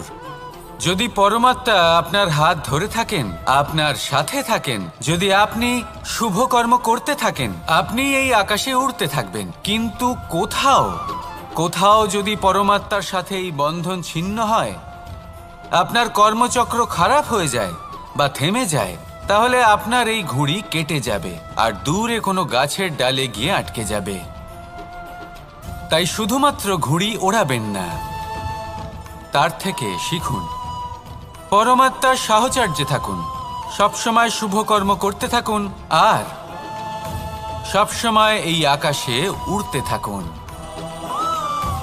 আসুন আর আমার সাথে ভালোবেসে বলুন, রাধা রাধা।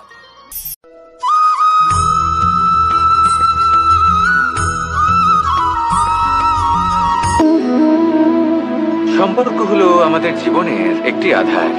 কিছু সম্পর্ক এমন যে আমরা জন্মসূত্রে লাভ করি, যেমন পরিবার, মা বাবা। কিছু সম্পর্ক আছে যে আমরা জীবনে অর্জন করে থাকি, তা সে প্রেমের হোক, স্নেহের হোক বা বন্ধুত্বের। এই সকল সম্পর্ক লাভ করার বা গড়ে তোলার 5টি ধাপ রয়েছে। প্রথম ধাপ, কোনো ব্যক্তির সাথে আলাপ হওয়া, তার সাথে কথা বলা বা তাকে দেখা। দ্বিতীয় ধাপ, সে ব্যক্তিকে আমাদের ভালো লাগা। তৃতীয় ধাপ,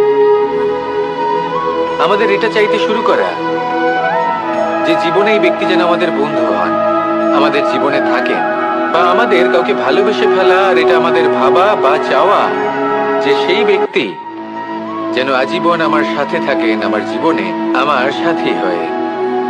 চতুর্থ ধাপ, লাভ করা। এবার এই ধাপটি অনেক মানুষের পক্ষেই খুবই সরল হয়, বড়ই সরলভাবে নিজেদের সঙ্গীকে লাভ করে থাকেন। কিছু মানুষের জন্য এই ধাপ অত্যন্ত কঠিন হয়ে থাকে। অনেক প্রতিকূল পরিস্থিতির উপর জয়লাভ করে তারা সঙ্গীকে লাভ করেন, কিন্তু লাভ অবশ্যই করেন। এরপরে আসে পঞ্চম, অন্তিম এবং সব থেকে গুরুত্বপূর্ণ ধাপ। সেটা হলো সেই সম্পর্ক পালন করা। এটা হলো এমন এক বিষয় যা প্রত্যেক মানুষের শেখা উচিত। যদি ব্যক্তি নিজের জীবনে সম্পর্ক রক্ষা করতে শিখে যান, তবে প্রত্যেক সম্পর্ক তার জীবনকে স্বর্গ করে তুলবে। আসুন আর আমার সাথে ভালোবেসে বলুন, রাধা রাধা।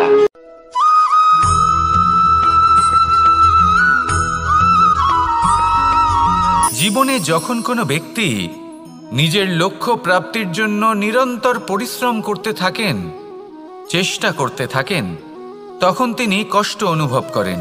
কখনো শারীরিক কষ্ট, কখনো মানসিক কষ্ট। এবার উনি এটা ভাবতে থাকেন যে আমি কি উচিত করছি নাকি অনুচিত করছি। কারণ অন্যদিকে এমন একজন ব্যক্তিও আছেন যিনি একদমই পরিশ্রম চেষ্টা করছেন না। তিনি মদিরা পান করেন, বিলাসিতায় জীবন কাটান, অলস প্রকৃতির হয়ে ওঠেন, নিদ্রাতে বিলীন হয়ে থাকেন আর ভাবেন যে তিনি সুখ লাভ করছেন। কিন্তু এরকম কেন হয়? কারণ যখন আমরা সৎ পথে থাকি, উচিত পথে চলি, লক্ষ্য প্রাপ্ত করার জন্য চেষ্টা করতে থাকি, তখন আমাদের ভেতরে থাকা নেতিবাচক শক্তি এবং পাপ এই দেহকে ত্যাগ করে দেয়। আর এই অনুভূতিটাই আমাদের দুঃখের অনুভূতি দেয়, কষ্ট দেয়। এবার সেখানে যদি আমরা কুপথে চলি, অনুচিত পথে চলতে থাকি, তাহলে আমাদের ভেতরে থাকা পুণ্য এবং ধনাত্মক শক্তি আমাদের দেহ ত্যাগ করে দেয়। আর এই অনুভূতির কারণেই আমরা সুখ অনুভব করি। কিন্তু কখনো ভাববেন যে এই সুখ বেশি সময় পর্যন্ত থাকে না। সেই জন্য সবসময় মনে রাখবেন, যদি আপনি জানেন যে এটাই আপনার লক্ষ্য, এটাই উচিত পথ, শুভ পথ, তাতে নিরন্তরভাবে এগিয়ে যেতে চেষ্টা করতে থাকুন। এই কষ্ট আপনাকে সুখের পরাকাষ্ঠায় কখন পৌঁছে দেবে তা আপনি জানতেই পারবেন না। আসুন আমার সাথে ভালোবেসে বলুন, রাধা রাধা।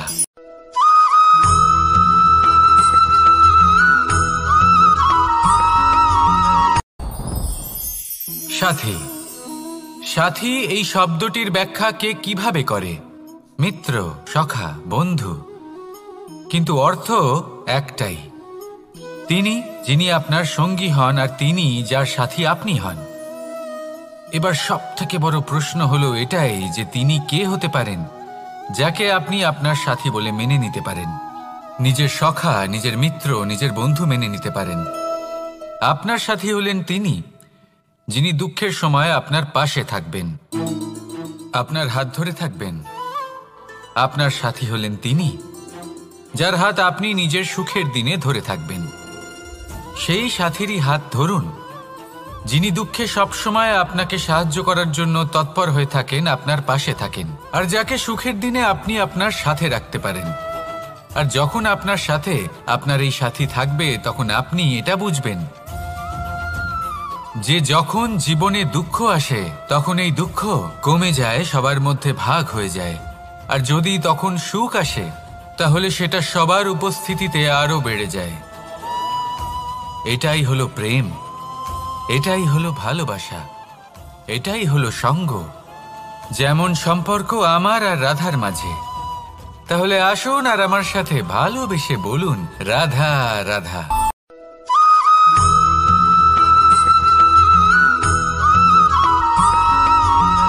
এই সংসারের সব থেকে গুরুত্বপূর্ণ তত্ত্ব কোনটা? প্রথম হলো সময়। জন্ম থেকে মৃত্যু পর্যন্ত এই যে সময়, এটাই তো হলো জীবন। দ্বিতীয় হলো জীবন, যাতে আমরা সময়ের সদ্ব্যবহার করি, শ্রেষ্ঠ থেকে শ্রেষ্ঠতর কাজ করার চেষ্টা করি। বহু বছরের এই পরম্পরা, এই সংস্কৃতিকে এগিয়ে নিয়ে যাওয়ার চেষ্টা করি। এই সংসারে আমরা অংশগ্রহণ করতে চেষ্টা করি। তৃতীয় হলো ধন, সেই ধন যা প্রত্যেক ব্যক্তি অর্জন করতে চেষ্টা করেন। এবার এই তিনটি তত্ত্বের মধ্যে একটা সামঞ্জস্য আছে, সমান ব্যাপার আছে। সে ধনই হোক বা সময় হোক বা হোক জীবন। আর সেই সমান ব্যাপার হলো যে যদি আপনি এটা গণনা করতে থাকেন, তাহলে তা কমতে থাকে। যদি আপনি এটা ব্যবহার করেন, তাহলে তা বাড়তে থাকে। একে সংগঠিত করে রাখতে চেষ্টা করলে এ হাত থেকে ফসকে যায়। কিন্তু যদি আপনি একে সামলে রাখতে শিখে যান, তাহলে এমন কাজ করবেন যাতে সংসারের সাথে সাথে পরবর্তী প্রজন্ম লাভবান হবে। যদি কিছু শিখতে চান, তাহলে সামলাতে শিখুন, গণনা করা বা সংগঠিত করা নয়।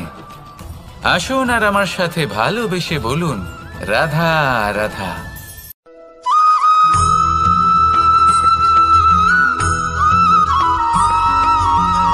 সংসারে আমাদের জীবনে যখন কোনো সুখ বা দুঃখ আসে, তার জন্য আমরা কাউকে না কাউকে অবশ্যই দায়ী করে থাকি, তাই না? এই ব্যক্তি আমাদের সাথে এরকম কাজ করেছেন, তাই আমার সাথে এমন হলো। ওই ব্যক্তি যদি এমনটা না করতেন, তাহলে আজ আমি ওই স্থানে পৌঁছতে পারতাম। সবই আপনার দৃষ্টিভঙ্গির ওপর নির্ভরশীল, আর যদি আপনার দৃষ্টিভঙ্গি এমন হয় তাহলে তা অনুচিত।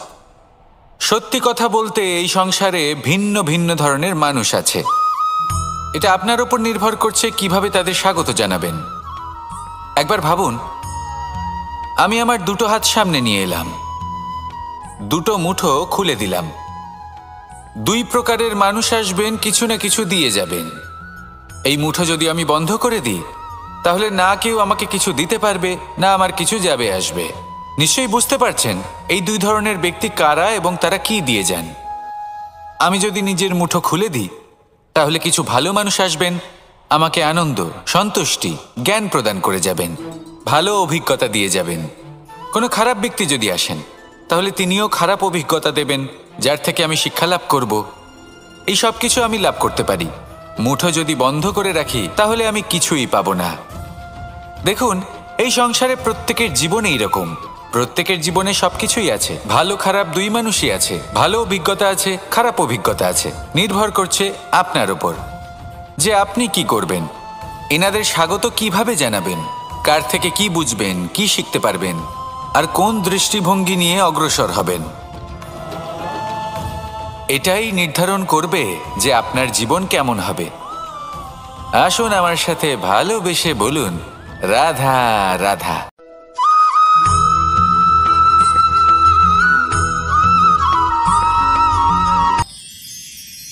মানুষ তার জীবনে দুই ধরনের পরিস্থিতিকে খুব ভয় পায়, আর আমাদের ঘর যাতে অন্ধকার না হয় তার জন্য আমরা একটা প্রদীপ প্রজ্বলিত করি। এটাই ঘটে আমাদের জীবনেও। এবার প্রবাহমান আয়ুর সাথে আমরা আমাদের অন্তরে যদি একটা প্রদীপ প্রজ্বলিত করে নিই তাহলে বিষয়টাই অন্যরকম হবে। এবার আপনি বলবেন কোন প্রকাশের কথা বলছি যে আমাদের অন্তরে জাগ্রত করা সম্ভব? আমাদের আত্মার মাঝে প্রেমের প্রকাশ জাগ্রত করার কথা বলছি। কারণ আমাদের এই জীবন এও হলো দিনের আলোর মতো। আজ প্রকাশ আছে, কিন্তু কোনোদিন অবশ্যই অস্ত হবে। কিন্তু অস্ত হবার আগে যদি আমরা আমাদের আত্মার মাঝে প্রেমের এই প্রকাশ উজ্জ্বলিত করে নিই তাহলে আমাদের সন্ধ্যাকালও আমরা আনন্দে এবং প্রেমে যাপন করব। তাহলে আসুন আর আমার সাথে ভালোবেসে বলুন, রাধা রাধা।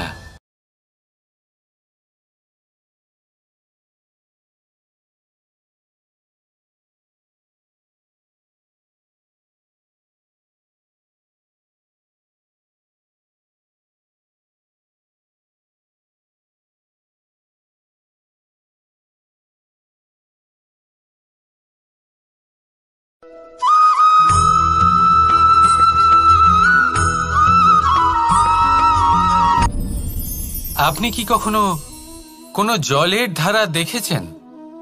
তার সামনে যতই মাটি থাকুক না কেন, যতই কাদা থাকুক না কেন, যখন এই জলের ধারা বইতে আরম্ভ করে দেয় তাহলে নিজের মনের, নিজের ভাবনার, নিজের জীবনের যত অনাবশ্যক তত্ত্ব আছে, অনুপযোগী অংশ রয়েছে, অর্থাৎ অপরিষ্কার অংশ রয়েছে, তা নিজে থেকেই নির্মল হয়ে উঠবে।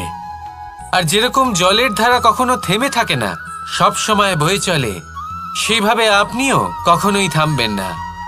সবসময় বয়ে চলুন, এগোতে থাকুন। পথে যদি অনেক বিপদ আসে, সমস্যা আসে, থামবেন না, তার উপর নিরন্তর প্রহার করুন, নিরন্তর প্রয়াস করুন আর অগ্রসর হন। আপনি ভেবে দেখুন, এই জলের ধারা কখনো থেমে থাকে না, সবসময় বয়ে চলে, বিপদের সম্মুখীন হয়ে তাকে সাথে বয়ে নিয়ে চলে। সেই জন্য জলের ধারা, প্রবাহমান এই ধারা, এর থেকে কখনো দুর্গন্ধ আসে না, এতে কখনো ময়লা জমতে পারে না, বরং পালিত হয় সুন্দর প্রাণবন্ত জীবজন্তু, যেমন সুন্দর ছোট মাছ। তাই আপনিও এটাই করুন, কখনো থামবেন না, শুধু চলতে থাকুন, জলের ধারার মতো বইতে থাকুন। আপনি আপনার লক্ষ্য অবশ্যই খুঁজে পাবেন, আর তার সাথে নিজের অন্তরের যে মালিন্য রয়েছে তা আপনি নিজেই নিজের থেকে দূরে করে দেবেন। তাহলে আসুন আর আমার সাথে ভালোবেসে বলুন, রাধা রাধা।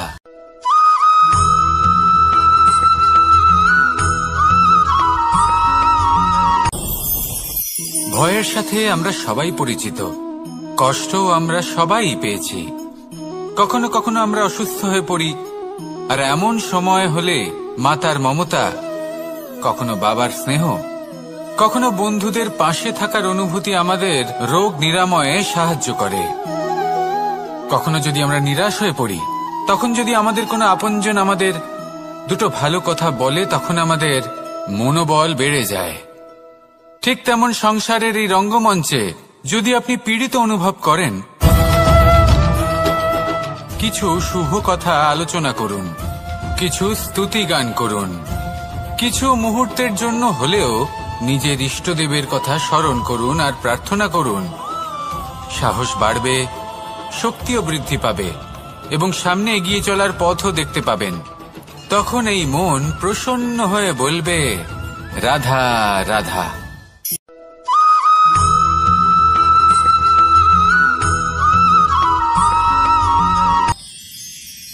মানুষ তার জীবনে দুই ধরনের পরিস্থিতিকে খুব ভয় পায়। এক, কোনো কারণবশত কারোর সামনে নত হওয়া। দুই, কোনো কারণে নিজের চরিত্র থেকে, নিজের মূল্যবোধ থেকে বিচ্যুত হওয়া। এবার কেন হয় এরকম যে কথায় কথায় কারোর সামনে নত হতে হয়? কেন বারংবার নিজের চরিত্র থেকে চ্যুত হতে হয়? এরকম কেন হয়? এটা তখনই হয় যখন আমাদের শিক্ষা এবং মূল্যবোধের অভাব থাকে। যদি মানুষের মধ্যে প্রকৃত শিক্ষা থাকে, তাহলে এই সংসারে কোনো সময় এবং কারোর সামনেই নত হওয়ার কোনো প্রয়োজন নেই। যদি মানুষের মধ্যে মূল্যবোধ থাকে, তাহলে তাকে নিজের মূল্যবোধ বা চরিত্র থেকে বিচ্যুত হতে হয় না, তা সে যাই হয়ে যাক না কেন। কোনো বালককে যদি জন্ম থেকেই সুশিক্ষার অধিকারী করা হয়, শিক্ষিত করা হয়, মূল্যবোধের অধিকারী করা হয়, তবে সে এই সংসারে এমন কর্ম করবে যাতে সে নিজেকে, নিজের পরিবারকে, সমগ্র সমাজকে গর্বিত করতে পারে। শিক্ষা লাভ করুন, মূল্যবোধ লাভ করুন এবং আমার সাথে ভালোবেসে বলুন, রাধা রাধা।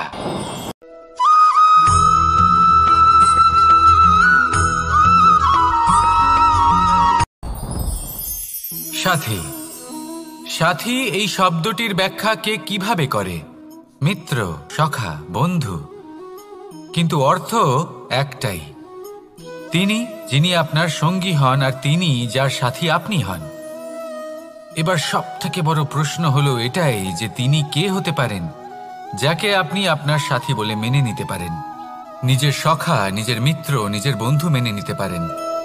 আপনার সাথী হলেন তিনি যিনি দুঃখের সময় আপনার পাশে থাকবেন, আপনার হাত ধরে থাকবেন। আপনার সাথী হলেন তিনি যার হাত আপনি নিজের সুখের দিনে ধরে থাকবেন। সেই সাথীরই হাত ধরুন যিনি দুঃখে সবসময় আপনাকে সাহায্য করার জন্য তৎপর হয়ে থাকেন, আপনার পাশে থাকেন, আর যাকে সুখের দিনে আপনি আপনার সাথে রাখতে পারেন। আর যখন আপনার সাথে আপনার এই সাথী থাকবে, তখন আপনি এটা বুঝবেন যে যখন জীবনে দুঃখ আসে, তখন এই দুঃখ কমে যায়, সবার মধ্যে ভাগ হয়ে যায়। আর যদি তখন সুখ আসে, তাহলে সেটা সবার উপস্থিতিতে আরো বেড়ে যায়। এটাই হলো প্রেম, এটাই হলো ভালোবাসা, এটাই হলো সঙ্গ। যেমন সম্পর্ক আমার আর রাধার মাঝে। তাহলে আসুন আর আমার সাথে ভালোবেসে বলুন, রাধা রাধা।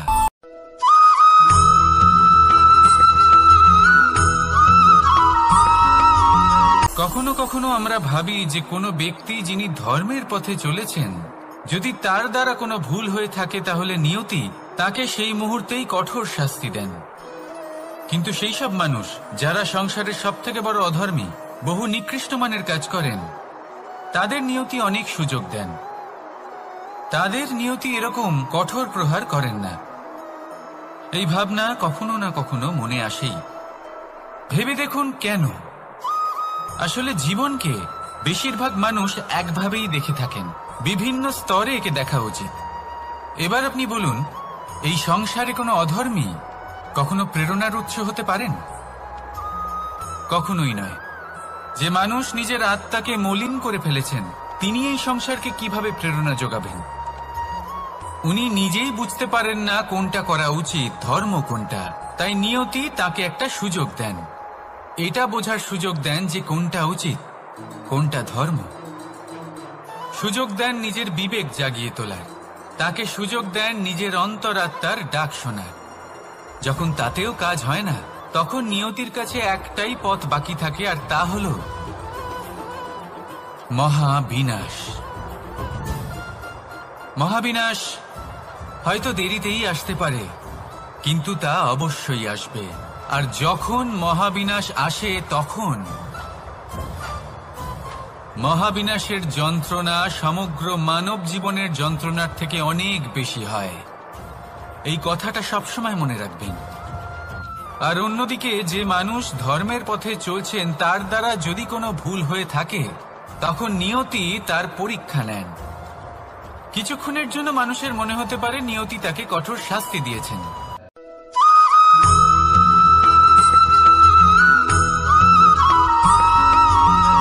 মানুষের মানসিকতা এমন হয় যে সে যতটা করে আশা করে যে তার থেকে অনেক বেশি তার বদলে সে পাবে। দেখুন, সবকিছুই আপনার ভাবনা চিন্তার উপর নির্ভর করছে। আপনি যদি ফলের বিষয়ে ভেবে কর্ম করতে থাকেন, তাহলে সেটা অনুচিত। জীবনের আসল আনন্দ হলো নিজের কর্ম করতে থাকা, ফলের চিন্তা করা উচিত নয়। যদি আপনি এরকম ভাবেন যে আমি এতটা করছি, আমার এতটা পাওয়া উচিত, সেই ভাবনা অনুচিত। যদি আপনি সেবার মানসিকতা নিয়ে কর্ম করতে থাকেন, কর্মচক্রে প্রবাহিত হন, যদি আপনি এমন ভাবনা রাখেন যে আমি এতটা পাচ্ছি, তাই এর থেকে অনেক বেশি আমি কর্ম করব, তাহলে নিশ্চিতরূপে আপনি যতটা করছেন তার থেকে অনেক বেশি আপনি পাবেন। আপনার আশার থেকে অনেক বেশি আপনি পাবেন। শুধু জীবনে অনেক বেশি কাজ করতে থাকুন, ফলের চিন্তা করবেন না। আর মনে রাখবেন, এই ভাবনাই সব থেকে বড় বীজ। কর্মের উপর বিশ্বাস রাখুন, জীবনে যা যা আপনি চান সবই সুখময় হবে। আসুন আর আমার সাথে ভালোবেসে বলুন, রাধা রাধা।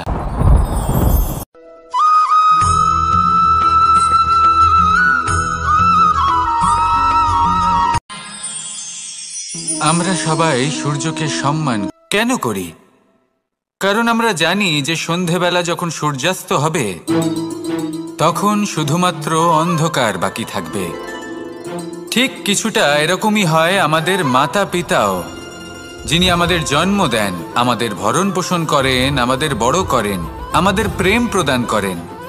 কখনো কখনো তাদের মুখ থেকে কটু কথা নিঃসৃত হয়, আমাদের দুঃখ হয়, কিন্তু তখন আমাদের এটা বোঝা উচিত এগুলি নিঃসৃত হচ্ছে আমাদেরই মঙ্গলের জন্য। যেমন সূর্যদেব, উনিও উত্তাপ দিয়ে থাকেন আমাদেরই মঙ্গলের জন্য, যাতে ফসল পাকতে পারে, যাতে জল বাষ্প হয়ে মেঘ হতে পারে, বৃষ্টি হতে পারে, আর এই সংসারে নিরন্তর জলের প্রবাহ থাকে। আমাদের মাতা পিতা, তাদের কঠোর আচরণ, তাদের কঠোর অনুশাসনের পেছনে লুকিয়ে থাকে ওনাদের ভালোবাসা। আমাদের তা বুঝতে হবে, সসম্মানে ওনাদের গ্রহণ করতে হবে। কারণ ঠিক সূর্যাস্তের পরে যেমন চতুর্দিক অন্ধকারচ্ছন্ন হয়ে যায়, তেমনি আমাদের জীবন থেকে যখন আমাদের মাতা পিতা চলে যায়, তখন আমাদের জীবনেও শুধু এবং শুধুমাত্র অন্ধকারই ছেয়ে থাকে। সেই জন্য নিজের মাতা পিতাকে সম্মান করুন, ওনাদের ভালোবাসা প্রদান করুন। এই মন আর এই জীবন প্রসন্ন হয়ে বলবে, রাধা রাধা।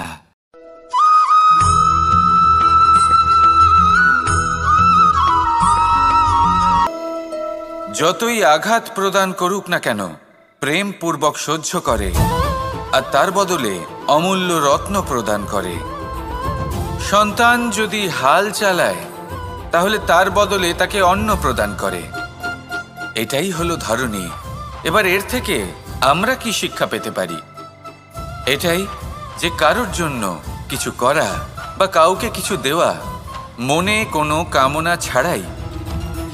আর এই কথাটা বুঝে যান, যদি কারোর জন্য কামনা না রেখে বা কোনো পাওয়ার আশা না রেখে কারোর জন্য কিছু করেন বা কারোকে কিছু দেন, যদি এটা আপনি শিখতে পারেন, তবে আপনি ভালোবাসতে শিখে গেছেন।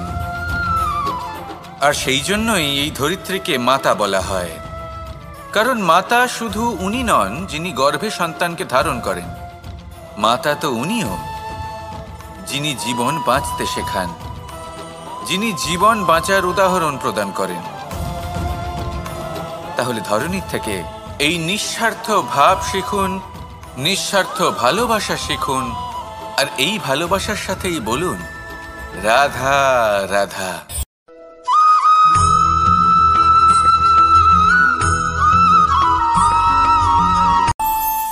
আমাদের মনে যখন কোনো প্রশ্ন ওঠে, কোনো দ্বন্দ্ব জাগে, তখন আমরা যাই আমাদের গুরুর কাছে, আমাদের আরাধ্যের কাছে গিয়ে জিজ্ঞেস করি। এইভাবেই একদিন আমি পৌঁছলাম আমার আরাধ্যের কাছে, আমার মহাদেবের কাছে, আর ওনাকে প্রশ্ন করলাম যে মহাদেব, জীবনে আনন্দ পাওয়ার, উৎসব পালনের, প্রেম ভাগ করে নেবার, জীবনকে উপভোগ করে নেওয়ার সর্বশ্রেষ্ঠ সময় কোনটা? মহাদেব হাসলেন আর উনি বললেন, জীবনে উৎসব পালনের সবথেকে শ্রেষ্ঠ দিন হলো মৃত্যুর ঠিক আগের দিনটা। প্রেম ভাগ করে নেওয়ার সবথেকে শ্রেষ্ঠ মুহূর্ত হলো মৃত্যুর ঠিক আগের মুহূর্ত। জীবনকে উপভোগ করে নেওয়ার সর্বশ্রেষ্ঠ প্রহর হলো মৃত্যুর এক প্রহর পূর্বে। তখন আমি চমকে গেলাম।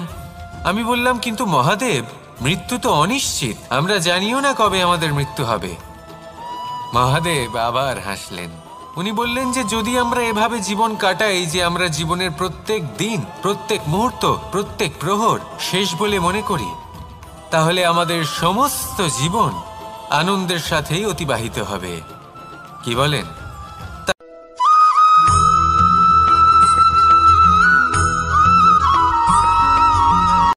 সংসারে আমাদের জীবনে যখন কোনো সুখ বা দুঃখ আসে, তার জন্য আমরা কাউকে না কাউকে অবশ্যই দায়ী করে থাকি, তাই না? এই ব্যক্তি আমাদের সাথে এরকম কাজ করেছেন, তাই আমার সাথে এমন হলো। ওই ব্যক্তি যদি এমনটা না করতেন, তাহলে আজ আমি ওই স্থানে পৌঁছতে পারতাম।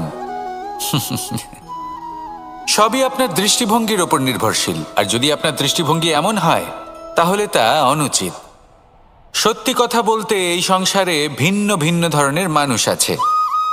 এটা আপনার ওপর নির্ভর করছে কিভাবে তাদের স্বাগত জানাবেন।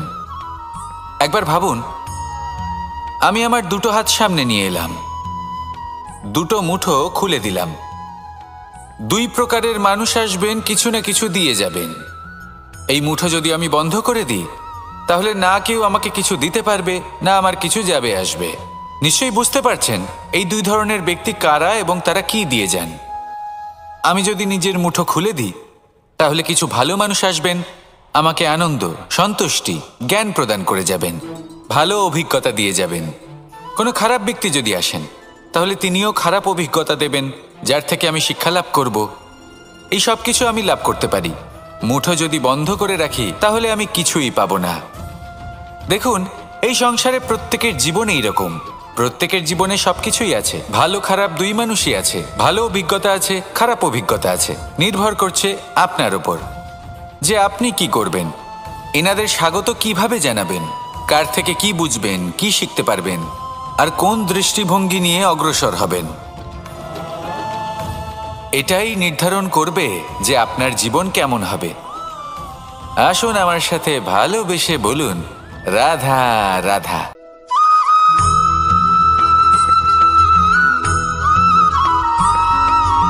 জীবনে অগ্রসর হওয়ার জন্য আমাদের কাকে প্রয়োজন হয়? মাতা পিতা, বন্ধু, প্রেম, সাহায্য, অর্থ, পরিশ্রম, আশা। ভিন্ন ভিন্ন মানুষ ভিন্ন ভিন্ন বিকল্প চয়ন করে। যদি আমি আপনাকে বলি, তাহলে জয় আর পরাজয়ের মন্ত্র দুটো শব্দের উপর নির্ভর করে, মেনে নেওয়া আর দৃঢ় হওয়া। যদি মেনে নেন, তাহলে হেরে যাবেন। যদি দৃঢ় হন, তাহলে নিশ্চিত রূপে জয়ী হবেন। যদি কখনো আপনি ক্লান্ত হয়ে ওঠেন, আপনি দুঃখী হন, পুরোপুরি ভেঙে পড়েছেন, তখন মেনে নেবেন না যে আপনি ভেঙে পড়েছেন, নয়তো হেরে যাবেন। তখন উল্টে স্থির করবেন যে যাই হয়ে যাক না কেন, আমি জয়ী হবই। আর আপনি দেখবেন যে জয় নিশ্চিত রূপে আপনার কাছেই আসবে। তাহলে এই কথা মনে রাখবেন আর আমার সাথে ভালোবেসে বলবেন, রাধা রাধা।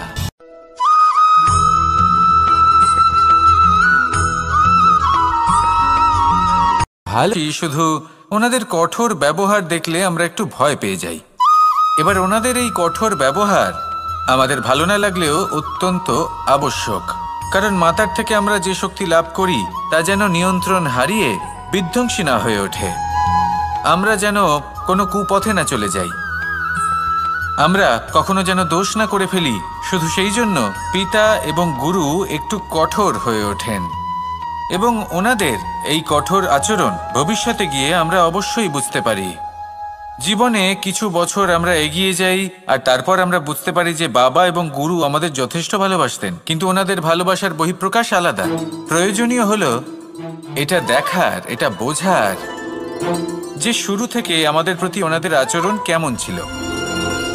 ওনাদের কঠোর হওয়ার পেছনে ওনাদের ভালোবাসাটা বোঝার চেষ্টা করুন, ওনাদের চিন্তাটা বোঝার চেষ্টা করুন, ওনাদের পথপ্রদর্শনের আড়ালে আপনার ভবিষ্যতের জন্য যে পরিকল্পনা ওনারা করেছেন সেটা বোঝার চেষ্টা করুন। তখন আপনারা বুঝতে পারবেন ওনাদের ভালোবাসাকে। আপনার মনের মধ্যে আপনা থেকেই ওনাদের প্রতি সম্মান জেগে উঠবে। নিজের পিতা এবং নিজের গুরু এই দুজনের প্রতি কৃতজ্ঞতা প্রকাশ করুন আর আমার সাথে ভালোবেসে বলুন, রাধা রাধা।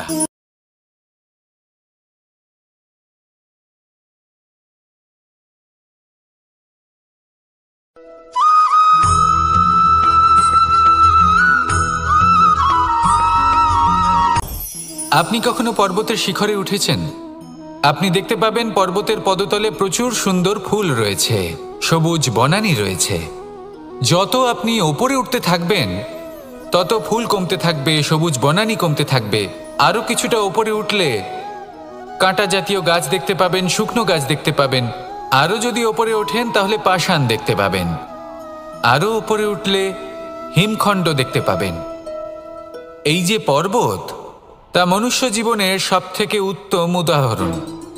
মানুষ যখন সাফল্যের শিখরে পৌঁছতে চান, মহানুভবতার শিখরে পৌঁছতে চান, পথে যত আস্তে আস্তে ওপরে উঠতে থাকেন ততই ভৌতিক বস্তু তার থেকে বিচ্ছিন্ন হতে থাকে।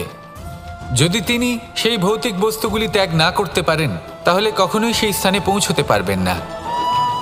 আর মানুষ যদি উচিত ত্যাগ করতে পারেন, পথে অগ্রসর হতে থাকেন, এগোতে থাকেন, তাহলে একদিন না একদিন তিনি মহানুভবতার, জ্ঞানের, সাফল্যের হিমের স্বাদ অবশ্যই লাভ করবেন। মনে রাখবেন, মানব জীবনে ত্যাগ হলো অত্যন্ত গুরুত্বপূর্ণ অংশ। আসুন আমার সাথে ভালোবেসে বলুন, রাধা রাধা।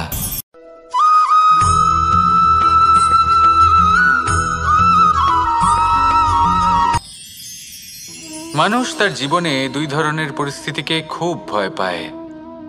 এক, কোনো কারণবশত কারোর সামনে নত হওয়া। দুই, কোনো কারণে নিজের চরিত্র থেকে, নিজের মূল্যবোধ থেকে বিচ্যুত হওয়া।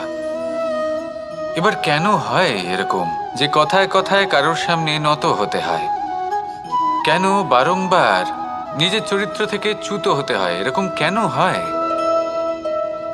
এটা তখনই হয় যখন আমাদের শিক্ষা এবং মূল্যবোধের অভাব থাকে। যদি মানুষের মধ্যে প্রকৃত শিক্ষা থাকে তাহলে এই সংসারে কোনো সময় এবং কারোর সামনেই নত হওয়ার কোনো প্রয়োজন নেই। যদি মানুষের মধ্যে মূল্যবোধ থাকে তাহলে তাকে নিজের মূল্যবোধ বা চরিত্র থেকে বিচ্যুত হতে হয় না, তা সে যাই হয়ে যাক না কেন। কোনো বালককে যদি জন্ম থেকেই সুশিক্ষার অধিকারী করা হয়, শিক্ষিত করা হয়, মূল্যবোধের অধিকারী করা হয়, তবে সে এই সংসারে এমন কর্ম করবে যাতে সে নিজেকে, নিজের পরিবারকে, সমগ্র সমাজকে গর্বিত করতে পারে। শিক্ষা লাভ করুন, মূল্যবোধ লাভ করুন এবং আমার সাথে ভালোবেসে বলুন, রাধা রাধা।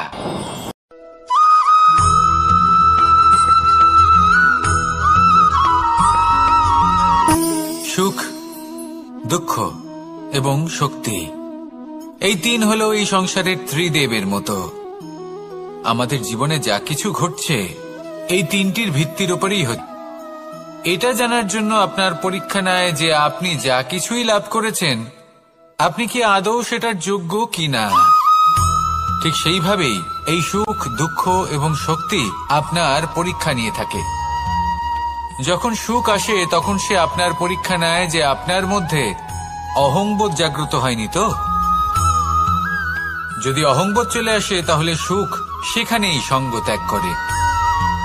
দুঃখ আপনার ধৈর্যের পরীক্ষা নিতে থাকে, আর যদি আপনার মধ্যে ধৈর্য না থাকে তাহলে এটা আপনাকে আরো বেশি দুঃখের গভীর অন্ধকারে ঠেলে দেবে। সেখানে শক্তি পরীক্ষা নেয় আপনার বিনম্রতার। যদি আপনি বিনম্র না হন তাহলে হয় এই শক্তি আপনার সঙ্গ ত্যাগ করবে, নয় এই শক্তি বিনম্রতার অভাবে আপনার পতনের কারণ হতে পারে। এই সংসারে যে কোনো ব্যক্তি যিনি এই পরীক্ষায় উত্তীর্ণ হয়ে থাকেন এই জীবনে তিনি সাফল্য লাভ করেন। আসুন আমার সাথে ভালোবেসে বলুন, রাধা রাধা।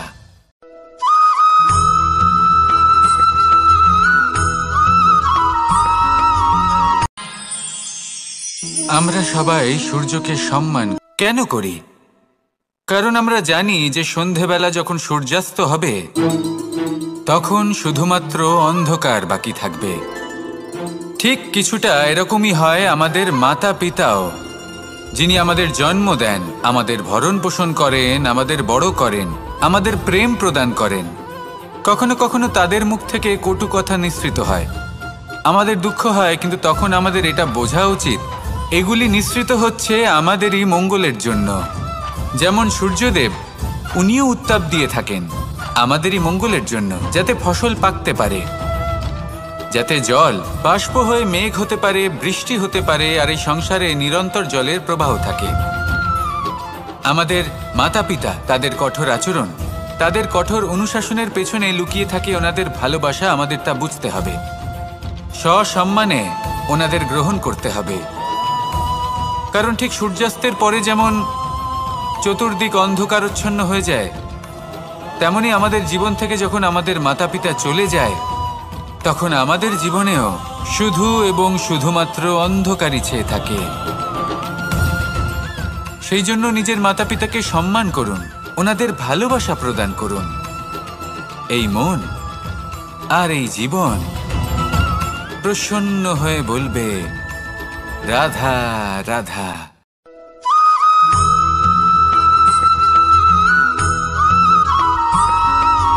আমাদের শরীর প্রকৃতির সর্বশ্রেষ্ঠ রচনা। যে অঙ্গ প্রত্যঙ্গ আমরা লাভ করেছি প্রত্যেকটির মধ্যে একটি নিজস্ব বার্তা রয়েছে।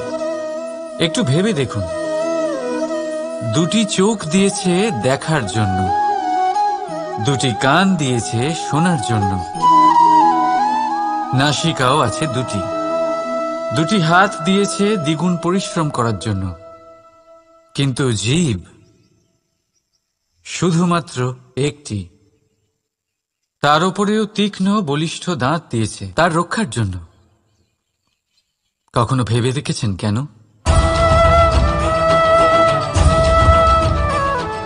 কারণ শব্দ আর শব্দের প্রয়োগ মানুষের সবচেয়ে বড় অস্ত্র, যার প্রয়োগ যত ভেবে চিন্তে করা যায় মানুষ তার জীবনে ততটাই উপরে উঠতে পারে।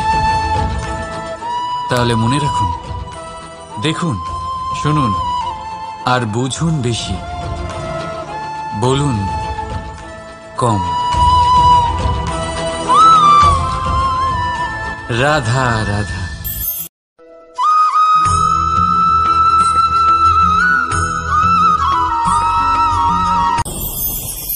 ভয়ের সাথে আমরা সবাই পরিচিত, কষ্টও আমরা সবাই পেয়েছি। কখনো কখনো আমরা অসুস্থ হয়ে পড়ি, আর এমন সময় হলে মাতার মমতা, কখনো বাবার স্নেহ, কখনো বন্ধুদের পাশে থাকার অনুভূতি আমাদের রোগ নিরাময়ে সাহায্য করে। কখনো যদি আমরা নিরাশ হয়ে পড়ি, তখন যদি আমাদের কোনো আপনজন আমাদের দুটো ভালো কথা বলে, তখন আমাদের মনোবল বেড়ে যায়। ঠিক তেমন সংসারের এই রঙ্গমঞ্চে যদি আপনি পীড়িত অনুভব করেন, কিছু শুভ কথা আলোচনা করুন, কিছু স্তুতি গান করুন, কিছু মুহূর্তের জন্য হলেও নিজের ইষ্টদেবের কথা স্মরণ করুন আর প্রার্থনা করুন। সাহস বাড়বে, শক্তিও বৃদ্ধি পাবে এবং সামনে এগিয়ে চলার পথও দেখতে পাবেন। তখন এই মন প্রসন্ন হয়ে বলবে, রাধা রাধা।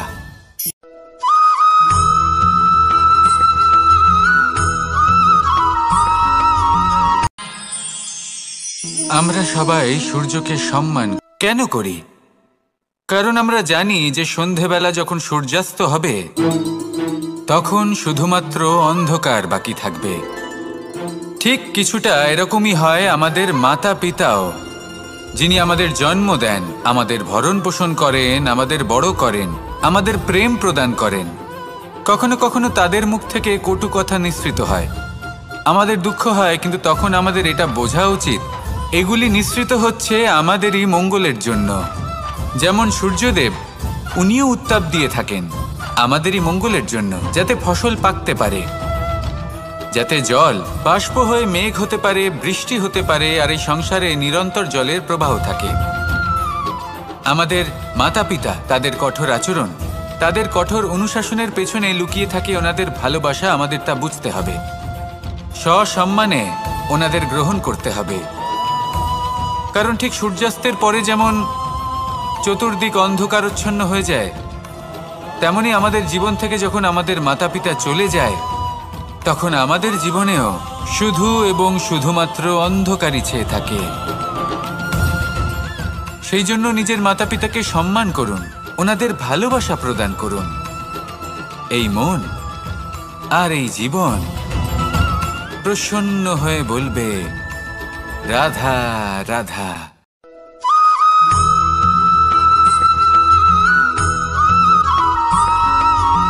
মানুষ জন্মগ্রহণ করে, তার সাথে ভয়েরও জন্ম হয়।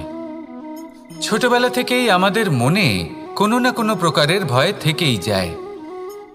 কেউ এই বিষয়ে ভয় পায় যে তার কোনো বস্তু তার থেকে দূরে চলে যাবে, কেউ এই বিষয়ে ভয় পায় যে আমি নিজেকে হারিয়ে ফেলব, কেউ এই ভেবে ভয় পায় যে আমার প্রিয়জনেরা তারা যেন আমার থেকে দূরে না চলে যায়, কেউ এই ভেবে ভয় পায় যে আমরা যেন পথ না হারিয়ে ফেলি, আদি ইত্যাদি। কিন্তু সত্যি কথা বলতে ভেবে দেখুন, এই ভয় বাস্তবে কি? শুধুই একটা মনস্থিতি, আর কিছুই নয়। যা কিছু আপনি জীবনে পেয়েছেন তা একদিন আপনাকে হারাতে হবে। এই জীবন হলো আপনারই, কিন্তু তাও একদিন সমাপ্ত হবে। তাই ভয় পেয়ে কি লাভ? এই ভয় শুধু আপনাকে জীবনযাপন করা থেকে বাধা দিচ্ছে, আর কিচ্ছু নয়। পথ হারিয়ে ফেললেই বুঝতে পারবেন যে নতুন পথ কিভাবে বানাতে হয়। কিছু মানুষকে জীবন থেকে হারালে তবেই আপনি বুঝবেন যে আপনার আপনজনকে। এই ভয়ের কারণে ভীত হয়ে থাকবেন না। এই তারা নক্ষত্র অন্ধকারের অভাবে গুরুত্ব হারায়। শিবকেও মহাদেব হওয়ার জন্য বিষপান করতে হয়েছিল। প্রত্যেক পরিস্থিতি, প্রত্যেক সাফল্য আপনার পরীক্ষা নেবে, তাতে উত্তীর্ণ হওয়া হলো আপনার কর্ম। যখনই আপনি ভয় পাবেন বা সংকটের সম্মুখীন হবেন, তখন সাহসের সাথে তার সম্মুখীন হন। মনে রাখবেন, যে সম্মুখীন হতে জানে সাফল্য তার সাথে সবসময় থাকে। আসুন আর আমার সাথে ভালোবেসে বলুন, রাধা রাধা।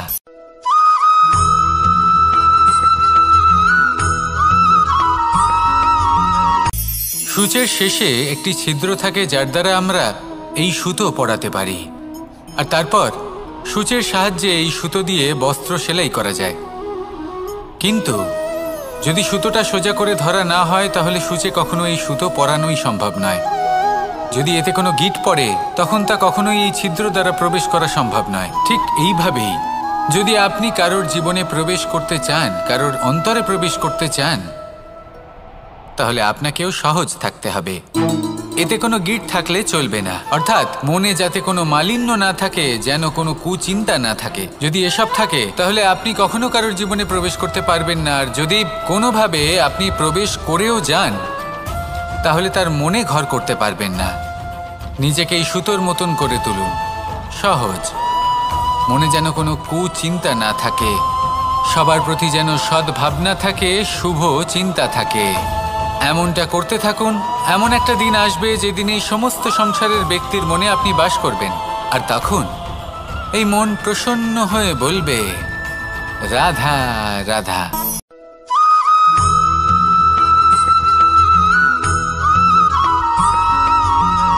পিতা আর পুত্রের সম্পর্ক অত্যন্ত মধুর হয়ে থাকে। পিতা স্বপ্ন দেখেন, তাকে পূর্ণ করার সকল সম্ভাব্য চেষ্টা করেন, কিন্তু তাও অনেক ধানকে নষ্ট করে দেবে, কিন্তু নিজে জীবিত থাকবে। এটাই হলো আজকের শিক্ষা। এই সংসারে যদি আপনি নীতির পথে চলতে চান, উচিত কর্ম করতে চান, সংসারকে সেবা করতে চান, তাহলে জংলি ঘাসের মতো ব্যক্তিদের থেকে সবসময় দূরে থাকতে হবে। সেই ব্যক্তি যারা দুর্নীতি এবং মিথ্যা দ্বারা পরিপূর্ণ, যাদের ব্যবহার অশুভ, যাদের অনেক অশুভ গুণ রয়েছে, তারা সঠিক নয়। সেই সকল ব্যক্তি যাদের চরিত্র অত্যন্ত দুষ্ট হয়, তারা হয় শুভ চরিত্রের ব্যক্তিকে একদম নষ্ট করে দেয়, নয় নিজের মতো বানিয়ে তোলে। তাই যদি আপনি নীতির পথে চলতে চান, এই সংসারের জন্য শুভ কর্ম করতে চান, তাহলে সেই সঙ্গ লাভ করুন যে সঙ্গ জ্ঞানে পরিপূর্ণ, যাদের মধ্যে অনেক গুণ আছে, যাদের থেকে প্রতিদিন কিছু শিখতে পারবেন। এমন ব্যক্তির সাথে জীবন অতিবাহিত করুন, দুরাচারীদের থেকে দূরে থাকুন। তবেই এই মন প্রসন্ন হয়ে বলবে, রাধা রাধা।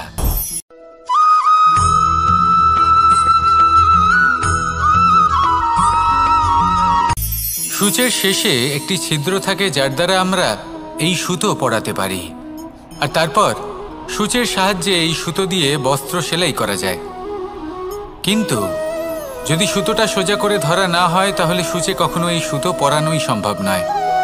যদি এতে কোনো গিঁট পড়ে, তখন তা কখনোই এই ছিদ্র দ্বারা প্রবেশ করা সম্ভব নয়। ঠিক এইভাবেই যদি আপনি কারোর জীবনে প্রবেশ করতে চান, কারোর অন্তরে প্রবেশ করতে চান, তাহলে আপনাকেও সহজ থাকতে হবে।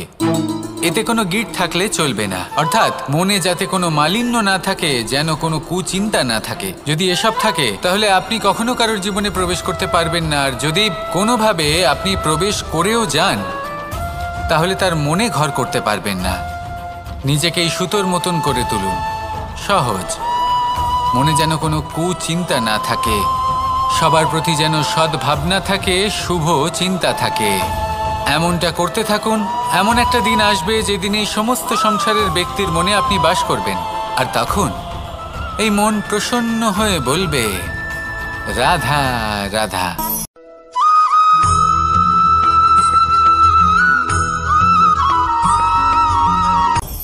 আপনি কখনো পর্বতের শিখরে উঠেছেন? আপনি দেখতে পাবেন পর্বতের পদতলে প্রচুর সুন্দর ফুল রয়েছে, সবুজ বনানী রয়েছে। যত আপনি ওপরে উঠতে থাকবেন, তত ফুল কমতে থাকবে, সবুজ বনানী কমতে থাকবে। আরও কিছুটা ওপরে উঠলে কাঁটা জাতীয় গাছ দেখতে পাবেন, শুকনো গাছ দেখতে পাবেন। আরও যদি ওপরে ওঠেন, তাহলে পাষাণ দেখতে পাবেন। আরও ওপরে উঠলে হিমখণ্ড দেখতে পাবেন। এই যে পর্বত, তা মনুষ্য জীবনের সবথেকে উত্তম উদাহরণ। মানুষ যখন সাফল্যের শিখরে পৌঁছতে চান, মহানুভবতার শিখরে পৌঁছতে চান, পথে যত আস্তে আস্তে ওপরে উঠতে থাকেন, ততই ভৌতিক বস্তু তার থেকে বিচ্ছিন্ন হতে থাকে।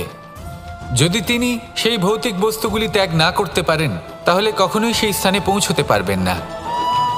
আর মানুষ যদি উচিত ত্যাগ করতে পারেন, পথে অগ্রসর হতে থাকেন, এগোতে থাকেন, তাহলে একদিন না একদিন তিনি মহানুভবতার, জ্ঞানের, সাফল্যের হিমের স্বাদ অবশ্যই লাভ করবেন। মনে রাখবেন, মানব জীবনে ত্যাগ হলো অত্যন্ত গুরুত্বপূর্ণ অংশ। আসুন আমার সাথে ভালোবেসে বলুন, রাধা রাধা।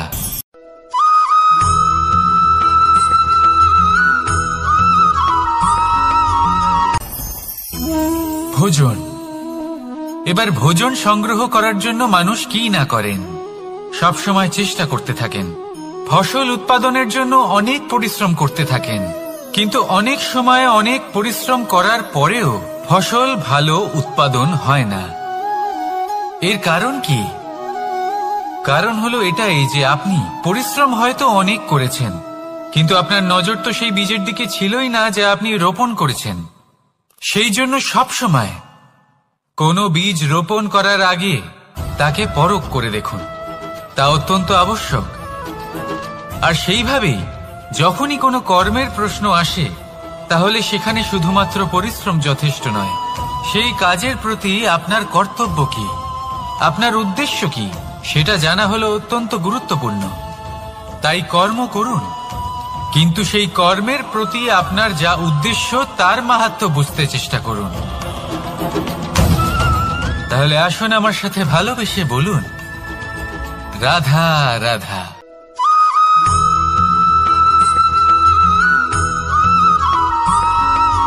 বসন্ত ঋতু, এই সময় মন আনন্দে ভরে থাকে।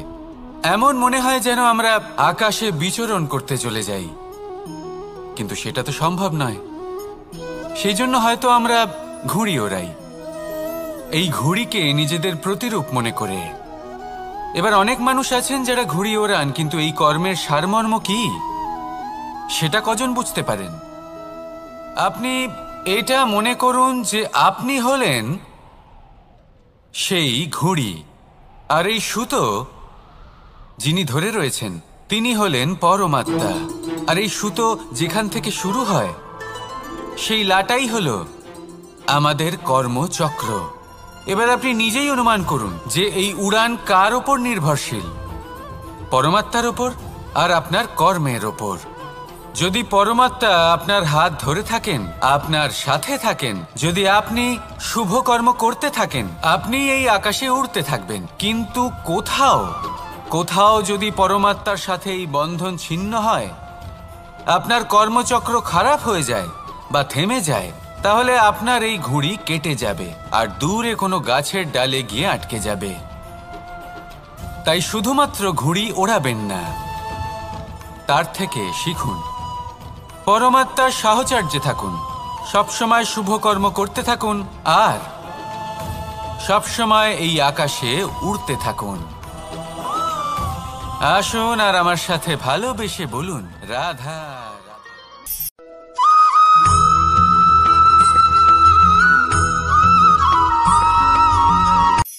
এই সংসারে সাফল্য লাভ করার জন্য জ্ঞানের প্রয়োজন হয়, পরিশ্রমের প্রয়োজন হয়, দৃঢ় নিষ্ঠার প্রয়োজন হয়, নিরন্তর চেষ্টা করা প্রয়োজনীয়। কিন্তু আরও কিছু আছে যা অত্যন্ত প্রয়োজনীয় এবং গুরুত্বপূর্ণ। তা হলো ভালো বন্ধু। তাদের থাকা অত্যন্ত প্রয়োজনীয়। যদি ভালো বন্ধু থাকে, তাহলে সময় এলে তারা ঢাল হয়ে আপনাকে সুরক্ষা করবেন। সময় এলে অস্ত্রের মতো শত্রুকে সংহারও করবেন। যদি তিনি জ্ঞানী হন, তাদের মধ্যে সদ্গুণ থাকে, তাহলে এই সব গুণ আপনার মধ্যেও প্রবেশ করবে। তাহলে সাফল্যের জন্য ভালো বন্ধু পাওয়া অত্যন্ত প্রয়োজনীয়। কিন্তু শুধু বন্ধু কেন, ভালো শত্রুও থাকা প্রয়োজনীয়। এবার আপনি ভাববেন, আমি কি বললাম? যদি আপনার জীবনেও ভালো অর্থাৎ শক্তিশালী শত্রু থাকে, তাহলে আপনিও শক্তিশালী হতে থাকবেন। এই শত্রু আপনাকে প্রেরিত করবে আরো বেশি শক্তিশালী হয়ে ওঠার। কখনো কোনো হরিণকে দেখুন, তীব্র গতিতে দৌড়তে থাকে। কেন তীব্র গতিতে দৌড়য়? এই কারণে নয় যে কোথাও তার জন্য মধুর ঘাস অপেক্ষা করে রয়েছে, না। সে এই কারণে তীব্র গতিতে দৌড়য় কারণ সেটা না করলে তার পেছনে একটি সিংহ আছে যে ওকে নিজের ভোজন করে ফেলবে। তাই জীবনে বিপদ, সংকট, এই সব কিছুও হলো অত্যন্ত গুরুত্বপূর্ণ। তার সম্মুখীন হতে শিখুন আর আমার সাথে ভালোবেসে বলুন, রাধা রাধা।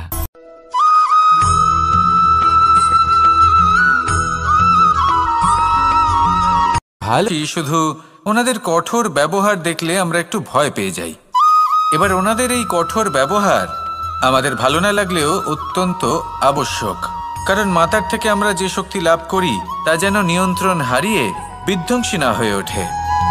আমরা যেন কোনো কুপথে না চলে যাই, আমরা কখনো যেন দোষ না করে ফেলি।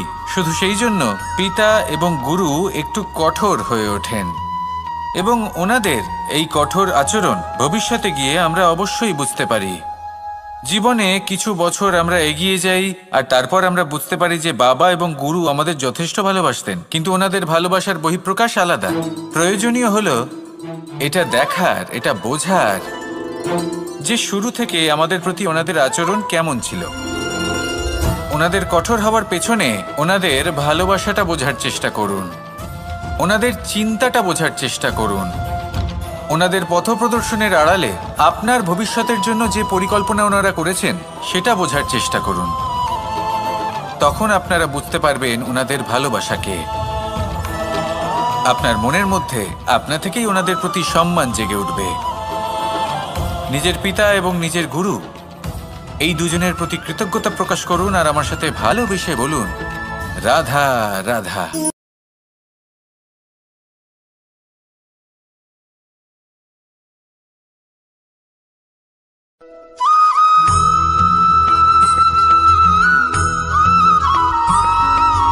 কথায় আছে, প্রত্যেক পুত্র তার পিতার প্রতিচ্ছবি হয়, আর সমস্ত প্রতিচ্ছবি চায় যেন সে তার অস্তিত্ব প্রাপ্ত করতে পারে। পুত্র চায় সে যেন তার পিতার মতো হয়, বা কখনো কখনো তার থেকেও শ্রেষ্ঠ হয়। সেটা কোনো অনুচিত ব্যাপার নয়। অনুচিত তখন হয় যখন পুত্র নিজের পিতার মতো হবার স্বপ্ন পূরণ করতে গিয়ে বা তার থেকেও শ্রেষ্ঠ হওয়ার স্বপ্ন পূরণে অনুচিত পথের আশ্রয় নেয়। কারণ তারপরে সে তার পিতার গুণগুলি আত্মসাৎ করতে চায় না। সে শুধুই এটা চায় যে সংসারের চোখে যেন আমি শ্রেষ্ঠ প্রমাণিত হই। এটা অনুচিত। সংসারে এমন অনেক মানুষ আছেন যারা এই কারণে শ্রেষ্ঠ হবার চেষ্টা করেন যাতে তার পরিবারের, তার পিতার সম্মান বৃদ্ধি পায়। এমনও মানুষ থাকেন, আর এটাই হলো পার্থক্য উদ্দেশ্যের। মনে রাখবেন, যদি আপনার উদ্দেশ্য শুভ হয় তাহলে পথও শুভ হবে, যদি আপনার উদ্দেশ্য অশুভ হয় তাহলে পথও অশুভ হবে। তাহলে নিজের পিতার মতো হবার চেষ্টা অবশ্যই করুন, তার থেকেও শ্রেষ্ঠ হওয়ার চেষ্টা অবশ্যই করুন, কিন্তু মনে রাখবেন আপনার সংকল্প আর আপনার উদ্দেশ্য এই দুই শুভ হওয়া উচিত। তাহলে আসুন আর আমার সাথে ভালোবেসে বলুন, রাধা রাধা।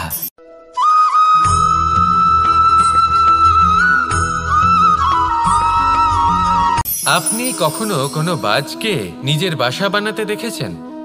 এই বাজ যখনই কোনো বাসা বানায় তখন উঁচু গাছের ডালে বা কোনো পর্বতের শিখরে বাসা বানায়, অনেক উচ্চতায়। তাদের ঠোঁটে খাবার পরিবেশন করে।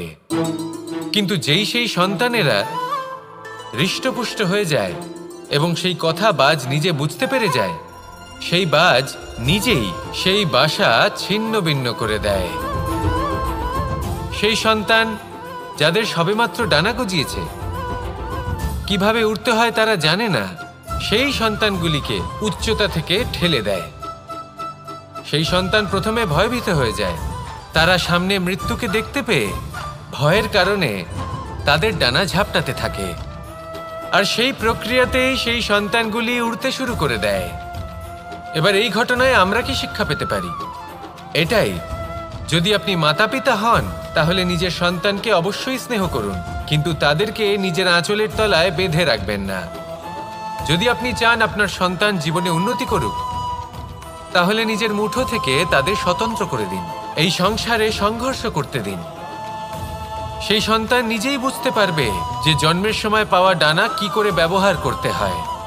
আর আপনার চোখের সামনে আপনার সন্তান এই আকাশে উড়তে থাকবে। তাহলে আসুন আমার সাথে ভালোবেসে বলুন, রাধা রাধা।